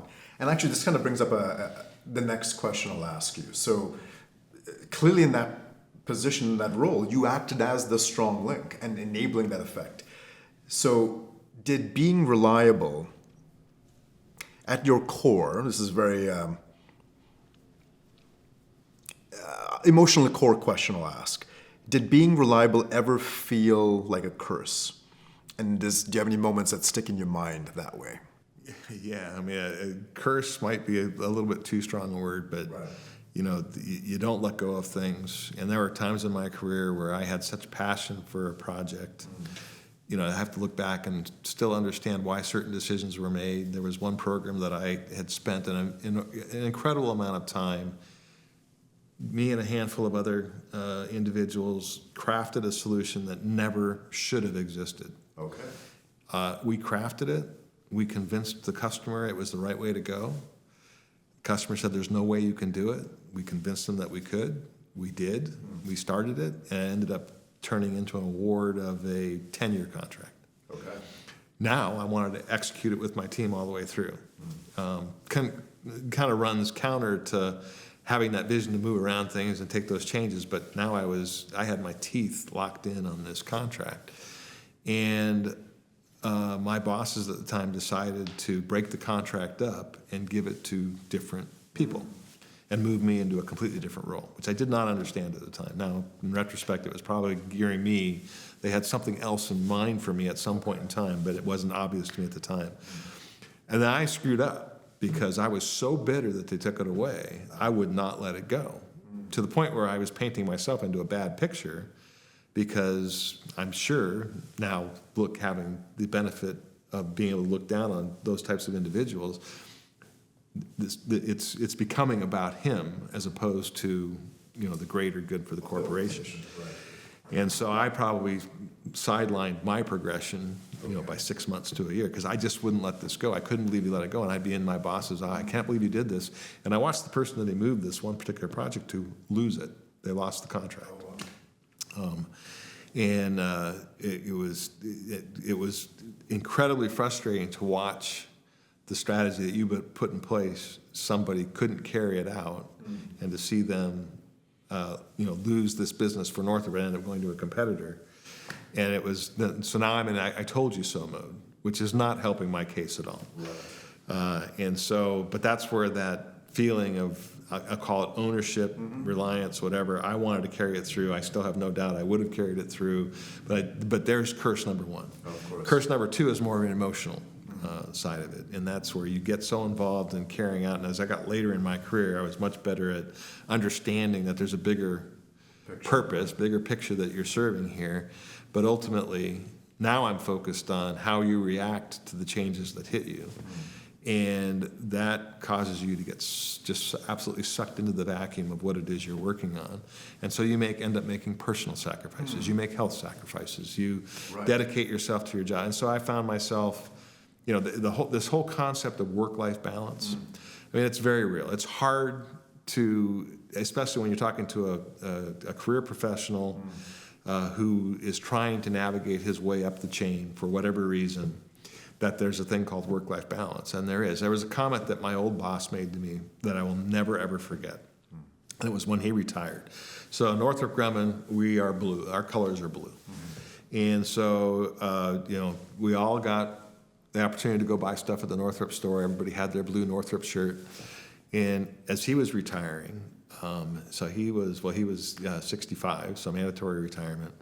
At that point in time, I was probably early 50s. And we're sitting there, and I'm getting ready to give a speech, and he and I travel all over the world together. So I'm ready, but then I get up and I give my speech, so I wasn't listening to anything else.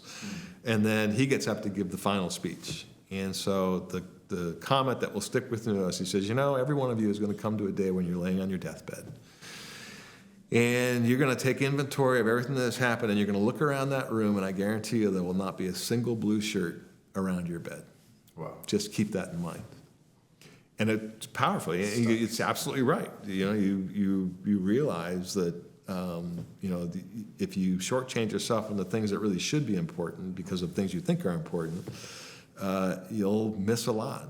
And when my dad died in 2017, and it had a huge impact on me. We talked about the flying, and he was my mentor coming out of college, and we had a relationship that, but I sacrificed that relationship when I started working, and we didn't see each other nearly as much before his death. And after it happened, it had a huge effect on me, and to the point where I tried to retire earlier than I did retire. Fortunately, I was working for a company that had put me in a position I could retire young.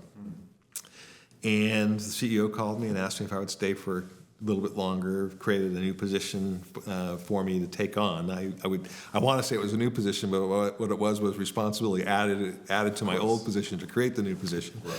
And I took it because, I'm probably not unlike most employees. You're like a dog, from the standpoint that dogs love one thing. They love to be petted.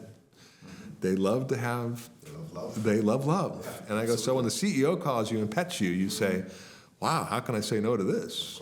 And so I took it, and I lasted for another 18 months before I said, no, that same thought's still sitting in my head from when my boss said it, what I knew I missed when my dad passed away, and I lived for another year. Now the added responsibility is taking a toll on my health. I'd gained 40 pounds. I was drinking heavily. You're doing all those things that you've been told not to do. But I've still got that passion and that vision. I'm still going after those things. I'm like, enough's enough.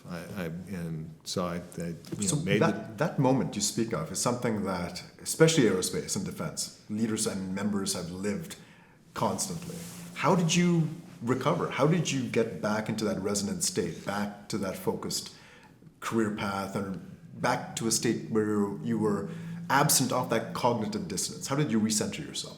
You mean after when I wanted to announce the first retirement, or after I announced the second? Let's go for both. So after the first one, I knew I still had gas in the tank. Okay. And so it probably wasn't as hard as it should have been to say, okay, I'm going to stay for another year. Okay. And the CEO was incredibly accommodating, because I told her that here's what I'm missing. I need to get this back. And I was living in Huntsville, Alabama. My wife had moved back to Arizona because she was with her mother, and she wanted to be back in Arizona. I said, but her words to me, I know I'm exaggerating this a little bit, but if she sees the webcast, she'll call me on it. But I tell the story that she basically told me, look, I'm moving back to the West Coast, back to the West, which is where we came from before we moved to Alabama. You can continue to do this work thing, and you can just commute and visit me. So I'm telling Kathy this. Kathy says, Huntsville, your offices are all over the world. the most of your population sitting in Huntsville, Alabama. She goes, what if I just set you up in a home office in Tucson? Which, I heard that. I go, we don't have any employees in Tucson, none. Oh, wow. And she goes, well, you can do it.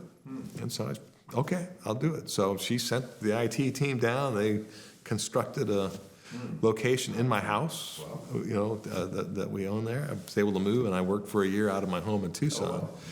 And so when the company's willing to bend around you, it's hard to say no. So it was easy to reshape where I was at, and keep my engine going and doing all those things. And now I'm working around the globe, which is what contributed to the other issues that I was dealing with. Because now you're dealing with 24 time zones, and by my nature, that empathetic nature is I can't do anything over the phone. I want to do as much in person. So I'm spending time in Australia and South Korea and several sites around the U.S., and then the UK, Italy, Poland, Germany, Saudi Arabia, and trying to do that and have meetings with people, regularly in different areas. And it was hard. I don't know how, I just look at the presidents and leaders of people around the globe. I don't know how they do that, in a period of time. Now, the second one was, I didn't know what I was going to do. I just knew that I had to stop. I had to stop the wheels for a little while. I was tired, and I called up the woman who hired me into the job that I didn't know why she hired me, because she had retired 3 or 4 years earlier. And I was talking to her, and I go, so, what's out there once you decide to stop? And she goes, well, the first thing you need to do is just don't do anything. Take 6 months off. She goes, that's what I did. And I would sit in my pool every day, and I would drink Mai Tais in the morning and start cooking and just do those things. And she goes, I'm going to tell you, it'll take you 6 months to decompress from the environment you've been working in for the last 20 years, however long it was. And she goes, then after 6 months, then ask the same question. Okay. Now, I had mentors now that were in various parts of the defense, whether they were in the Pentagon or other places, and I'm asking them the same question: is this the right time? I'm in my 50s. I'm retiring, and one of my mentors was the former director for NASA, and he was saying, the minute you tell people you're available, they are going to start wanting your time. And he goes, they know you. It goes back to that, you're trustworthy, you communicate well, you're empathetic, all those same things that were important to me while I was leading an organization. He says, they're going to want to have you come in and have the same discussion and dialogue, and whether it's helping craft a strategy because you understand where this market and where the needs are, whether it's leading some particular effort. It could be anything. He says, but you're going to have to figure out how to say no. And so 4 months in, I'm bored. I'm tired of playing golf every day. So sure enough, I put my name out there, and sure enough, the calls start coming in, and it goes back to that dog being petted. Anybody who called that loved me, I'm on board. Okay. And all of a sudden, I'm working 60 hours a week again. And my wife's like, Wow, 4 months in. Okay. And then 4 months, now I'm working 60 hours a week for 10 different companies. Okay, fair enough. And she's like, what are you doing? And so then I remember my mentor from NASA telling me, you've got to learn to say no. So then I started saying no. I got it geared back, ended up in several roles where I could lead, be on a board of directors, or, come in and lead particular initiatives or whatever. And I laugh now because I say, when people call me, I go, I don't bring a pen. I will not write anything down. You can tell me what you think. I will give you my impression of where it is you're trying to go, but I'm not writing anything down. And it's kind of funny, people now remember that. That's going to be on my plaque on my desk. I'm not bringing a pen. Yeah, I do not bring a pen, but so it's worked out very well. But aside from that, once I got accustomed to being in the position I was in, getting things down to a manageable level of workflow, keep my fingers in the mix to the degree I can in order to stay informed and on top of things. And I still think I still have a lot of gas in the tank. Just how much of it do I want to burn? Absolutely. But I was able to turn my priorities now to things like getting my pilot's license. That was something I said, okay, I can do that now. I visit my son. I'm in Tucson. I can use my plane to visit my son in California every month. I can fly out there and be there, and we can go play golf and do things. So there is just a lot of satisfaction in where I am now. But that work-life balance If you don't do it today, you're going to eventually need to get back to it. And my caution to young executives, do not let the day you decide to put balance, that the life part of the balance back in play, don't let it be too late. Right. That's very powerful, absolutely. Especially not letting it be too late. I've seen, I shared with you earlier my experience within aerospace and defense, and the level that I was seeing in aerospace shocked me in terms of members putting so much of themselves into what they were doing. So your journey, really thinking back to that first list, was it 20 years old, right? Coming up with that list, seeing how your life was going to pan out, and so many twists and turns along the way. And interesting enough, you've mentioned your wife, Kathy, what's her name? Karen. Karen. I would actually be really curious if I would ask you, and to get Karen's perspective, your journey through all the years, through all the different parts of the world that it took you, was there a resounding why that kept you focused? What was the why behind what you were doing? If you had to really bring it down to a core attribute, what do you think that would be? Yeah, I mean, I wish there was a super easy answer for it, but there is, and this probably goes more toward my dad than it does anything else, but it's that drive for success. How are you going to be successful? And when I was 20, my definition of success was far different than my definition of success when I was 50 or 60. And so the key word there is, my fear of failure wasn't in individual steps. My fear of failure was, if I look back at where I have come from and where I have gotten, did I fail or did I succeed? And interesting enough, as I sit here and talk about it, is it something I could talk to my dad and he'd say, "Man, I'm really proud of you." Okay. And that's and maybe it gets back to that whole, petted thing or whatever, but I've used this term before as I've talked to people as I go, it's a bad cliche, but know who your daddy is and what's going to make him proud. Okay, and I actually think that resonates, especially when I think of that first core attribute, which was character. I feel like that would be one of the first things that yourself, your father, those that look up to you would take pride in first. So that certainly resonates and makes sense. We had an earlier chat, and I'd like to invite you to share your insight on this attribute, because I think it's very powerful. And that's your insight and almost relationship with how members should meet and deal with tragedy across their life. And I'd like to hear your thoughts on that. Yeah, so the interesting part of that, or maybe it's the sad part of it, is as you get older, tragedies just mount. They never go away. When you're younger, you're not really faced with it, and this goes to the concept of failure. Failure could be seen as a tragedy, but for me, tragedies tend to be much more personal. When somebody dies or something happens that you can't fix, that's going to have a significant impact on somebody, whether it's a death or it's an injury or it's something else. And all of them shape who you are. How do you react to it? What are you going to do? And there's tons of emotion that goes with it. And some of the quotes that I've heard that have really resonated with me is, how do you keep the soul and heart of a 12-year-old throughout those things. That's very important. As you're moving through your career or any endeavor that you're in the middle of, it's not going to be very good for you unless it's something that you're enthusiastic about, that you can be happy about. And that's a 12-year-old. How does a 12-year-old get happy about building a CRAM program or a missile defense program or whatever? But how do you hold on to that?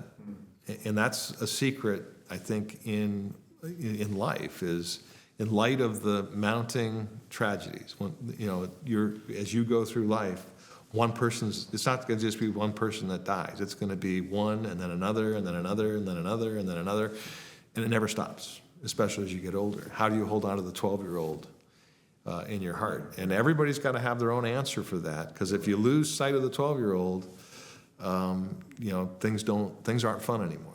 And everybody's got a 12-year-old in there somewhere. Just you got to keep it energized. I'd love to ask how you went about that. What kept you grounded to keep that that 12-year-old happy? You know, I'm a person who relies very heavily on, relationships with other people. And so whether that was, when I was starting in my 20s all the way up, I played a lot of team sports. I'm much more of a team sport player than I am anything else. Golf, I really became very good at it after I retired. But even as good as I am, I don't like playing golf by myself. I would much rather play in a team game. Where everybody's contributing and, failures are just, if I have a bad hole, that's part of the process, you're going to have a bad hole. And so part of that 12-year-old is maintaining those relationships.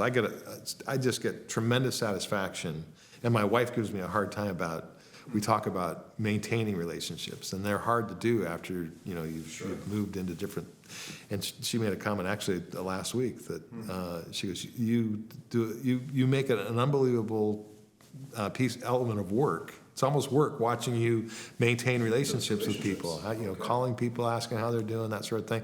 And I never saw it that way, but as you ask your question, you're never in this alone. You're never in anything alone unless you choose to be alone. And for me, not being alone is what creates the energy that keeps things going. Very powerful insight. Having those safe, secure relationships, interactions in your life to manage those challenges that come up. And that, I love the way you put it, that it takes work to keep those relationships meaningful and impactful. Right. So it's a great answer. In terms, I just had a thought and a question, and you can correct me if I'm wrong here, especially with Northrop Grumman, and you're an aviation enthusiast. Correct me if I'm wrong, but wasn't the Black Widow program through Northrop Grumman? The Black Widow fighter jet program that competed for the F-22 with Lockheed Martin? It might have been. I'm not familiar with it. I recognize the name Black Widow, but I'm not familiar with it. No, that's fine. I just remembered that plane. It was a beautiful plane. But if you had to look back across your journey, and looking back in hindsight, and I know no one ever wants to disturb any attribute that got you to this point, because it defines the impact that you were able to have. Looking back at that, is there anything that you would coach your younger self when you look at the journey ahead? I talked about that one program where I refused to let go, and it goes back to that sort of thing. The coaching that I would give now is, recognize that there is a bigger picture here. And so that some things that happen for a reason. Maybe you don't agree with the reason, but holding on to it is never going to be a healthy thing, especially if you hold on to it with really negative feelings. So, and it's, you just have to accept that as part of whatever process you're in the middle of. The second one that I would really encourage everybody to do is,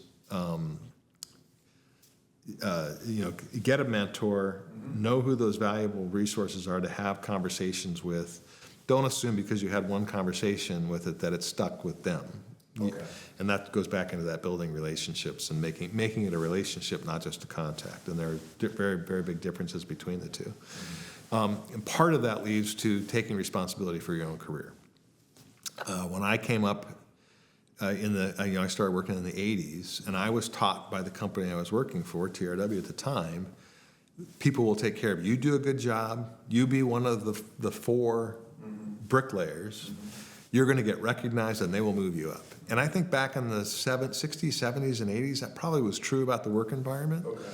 But as we moved into the new generations, the next series of kids, first of all, kids are coming in with a much different level of energy than a kid who graduated in the 70s or 80s.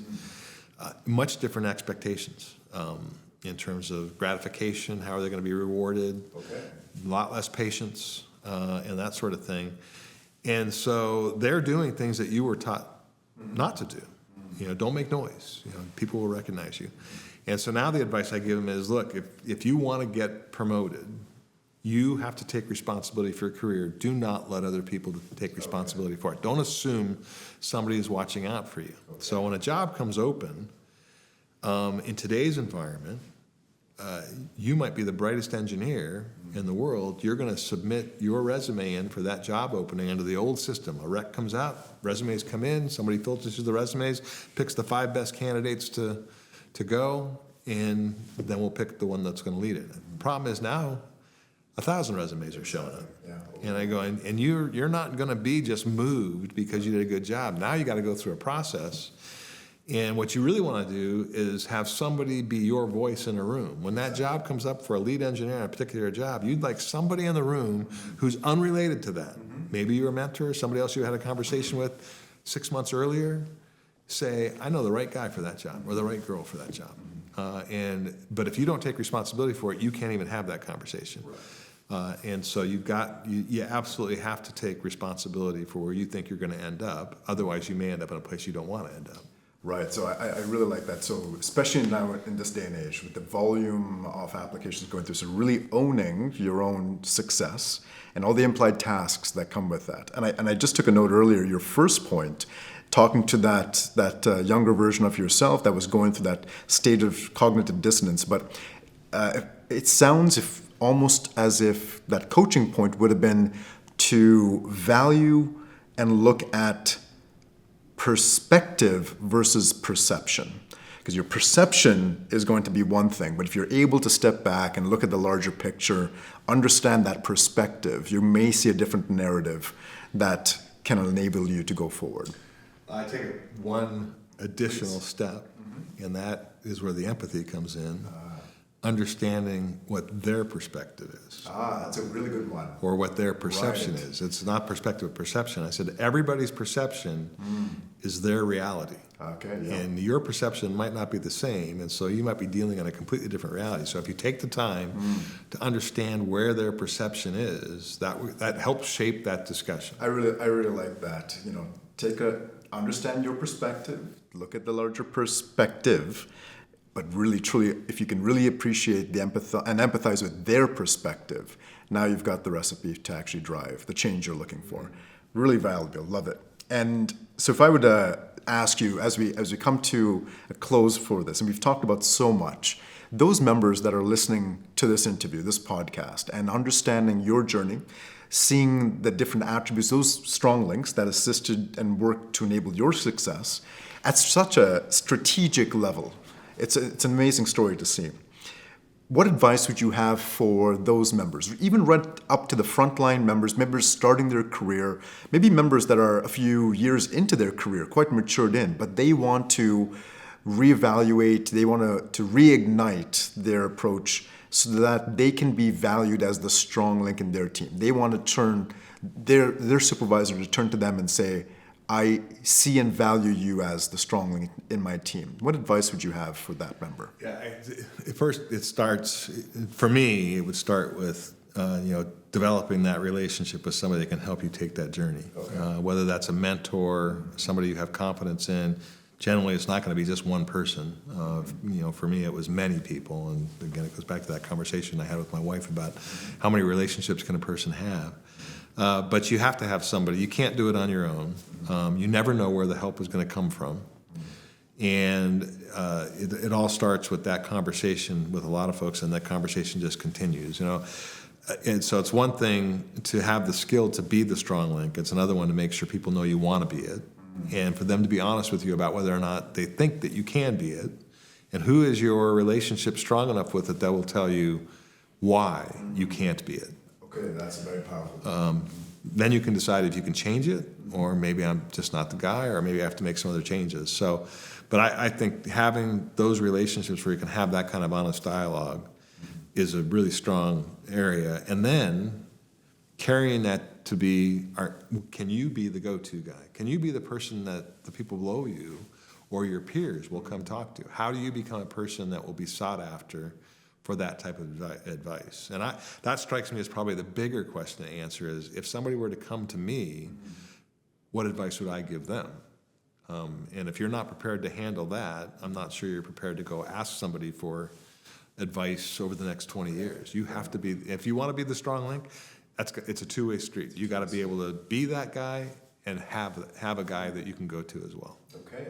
Really powerful advice. And if I were to take this a step further, for the business unit leaders, the senior leaders that want to impart an effect within their organization, to let those members, to identify, sustain, and scale the impact that strong links can have and thrive within an organization, what advice would you have to that business leader looking to scale that effect?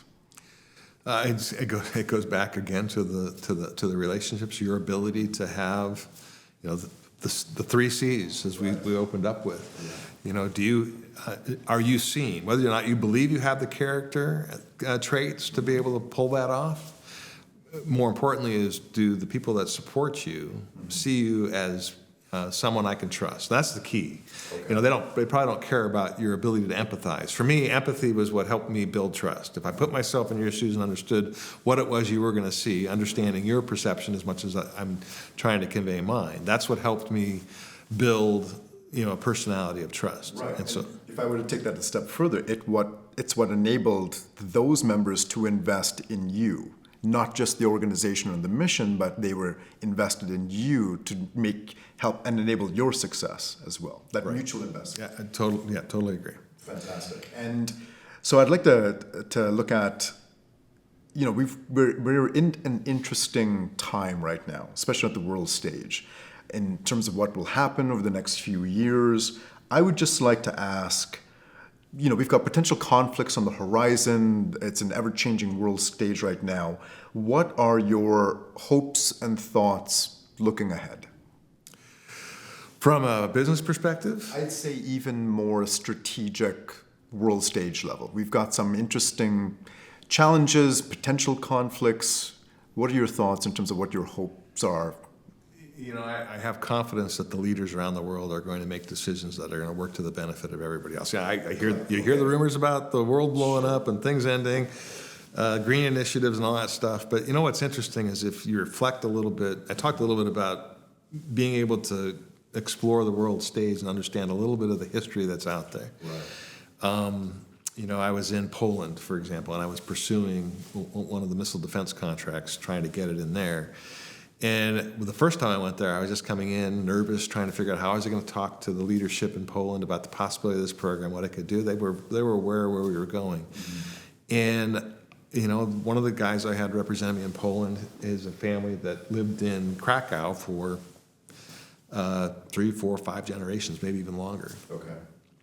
And so he starts describing to me what happened to his family when the Nazis invaded Germany. Mm-hmm. And it was eye-opening, because we didn't have to deal with that, and anything close to that. And then I took that one step further to understand, okay, one of the comments he made to me is that, you know, this was in probably 2015. And he says, you know, most people don't realize that Poland is in this interesting place in Europe, and every 75 years for the last 600 years, we've been occupied by somebody. Austro-Hungarians, Habsburgs, you know, you go through World War I, World War II, and he goes, we're at year 75 since our last occupation. And people who live here think it's inevitable. It's a cycle. And he goes, and I said, well, who's the next occupier? Russia. Mm-hmm. They're waiting to come in, and we need to protect ourselves against it because it always happens. Wow. And so it hasn't happened yet, and who says if it will or it won't? Obviously, the conflicts in Ukraine are going on, and you know, I trust that, you know, by virtue of, I absolutely believe that a strong military presence or the ability to do things is a great deterrent for someone else's ability to do things. But in terms of the U.S., I was actually reading this article yesterday morning. And they were talking about, imagine being born in 1900. You're born in the year 1900. And you get to, by the time you're 13 years old, World War I starts. And 40 million people were killed worldwide. War ends, and I want to say, let's say 1918, the Spanish flu hits. And 50 million people die. And then you turn 25 and World War II hits. 30 million people and 6 million Jews die. And then the Great Depression hits. Actually, I guess I got them reversed. The Great Depression hits, people kill themselves, people are running out of money. And so the story runs through the person born in 1900 to the point by the time he gets to by the time he turns 60 years old, World War I, Spanish flu, Great Depression, World War II, Korean War, Vietnam War, assassinations, now he's 65. And, you know, you go through all these things and you think about it and go, you know, what are we complaining about? Right, that's a very good perspective, but yeah, absolutely. And so you realize that conflicts of some sort challenges of some sort have been around. And I go, if you went to the 1800s, it's probably 10 times bad, 10 times worse. And the average life expectancy in the 1800s was probably 45 years old. Average life expectancy back in the mid-1400s was 30 years old. And you just realize that for centuries, we've had these conflicts that are going, yet we continue to thrive and survive. So I trust positives are going to happen. We're going to do the right thing strategically, and knock on wood that it continues to go that way. And I have confidence. We have a lot of great things going on with a lot of great technology. And the thing that's probably going to be the detriment of all of us is something we're not even thinking about right now. Of course. And so you can concoct in your head all the political angles. Look at something like COVID. Was COVID concocted? Was it real? Doesn't matter. It happened. And when you compare that, the disaster that it was still didn't compare to the disaster of the Spanish flu. Didn't compare to the disaster of just the basic flu back in the early 2000s.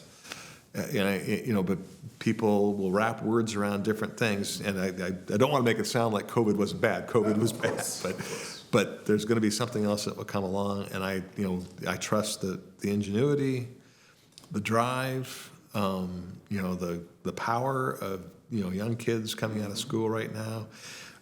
Artificial intelligence is coming in.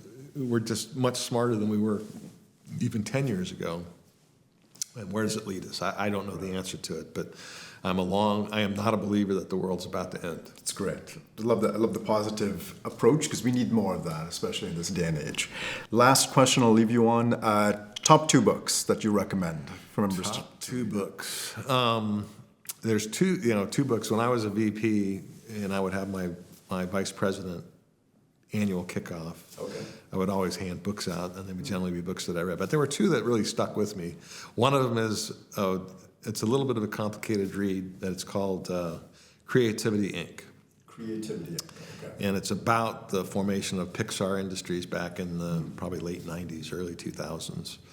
And it's about innovation and not allowing the naysayers to quash your drive to thrive. And it reflects on quality, the quality circles, the quality lines that they put together in Japan back when Toyota was formed. I think one of the things that always stuck with me was that in the United States, when they built a line, only one guy could shut the line down, and so a problem could work its way into the line, like a assembly line for a vehicle. And it might be late in the line before they found it, and all of a sudden they produced a bunch of stuff. So this is that rabbit going down the hole I was describing with FBCB2. Only one guy had the ability to shut the line down. In Japan, everybody had the ability to shut the line down. And so if they saw a problem, boom, the line just shut down. They would let it shut down until they fixed the problem. And Pixar was kind of built on the idea of everybody has a voice in the vision, and how do you go there. And there's a lot of really, really powerful stories in how Pixar was founded. So that's always been a book that's favored me as Creativity, Inc. The second one is a very easy read. Okay. It's called Make Your Bed. Oh, okay. And if you ever get a chance, you can probably get the whole theme of the movie of the book, if you watch. It's Admiral McCraven. Yes. And he gave the 2014 University of Texas commencement speech.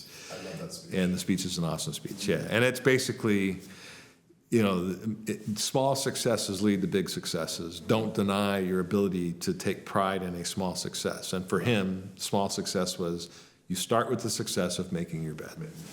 And so it's a great speech. I get chills even thinking about it, because he ends the speech with, so if I could leave you with one thing, every morning, make your bed. Right. Fantastic. I love that, because that's such a resonating one with me as well. So that's an amazing book. His principles as well, it's fantastic. So amazing insight. I'm so glad that you were able to join us and share your earned life story with us. And I can't thank you enough, Dan, for taking the time. It's been an absolute pleasure. Well, I appreciate it. Thank you very much for having me. I'm glad we were able to talk. Absolutely.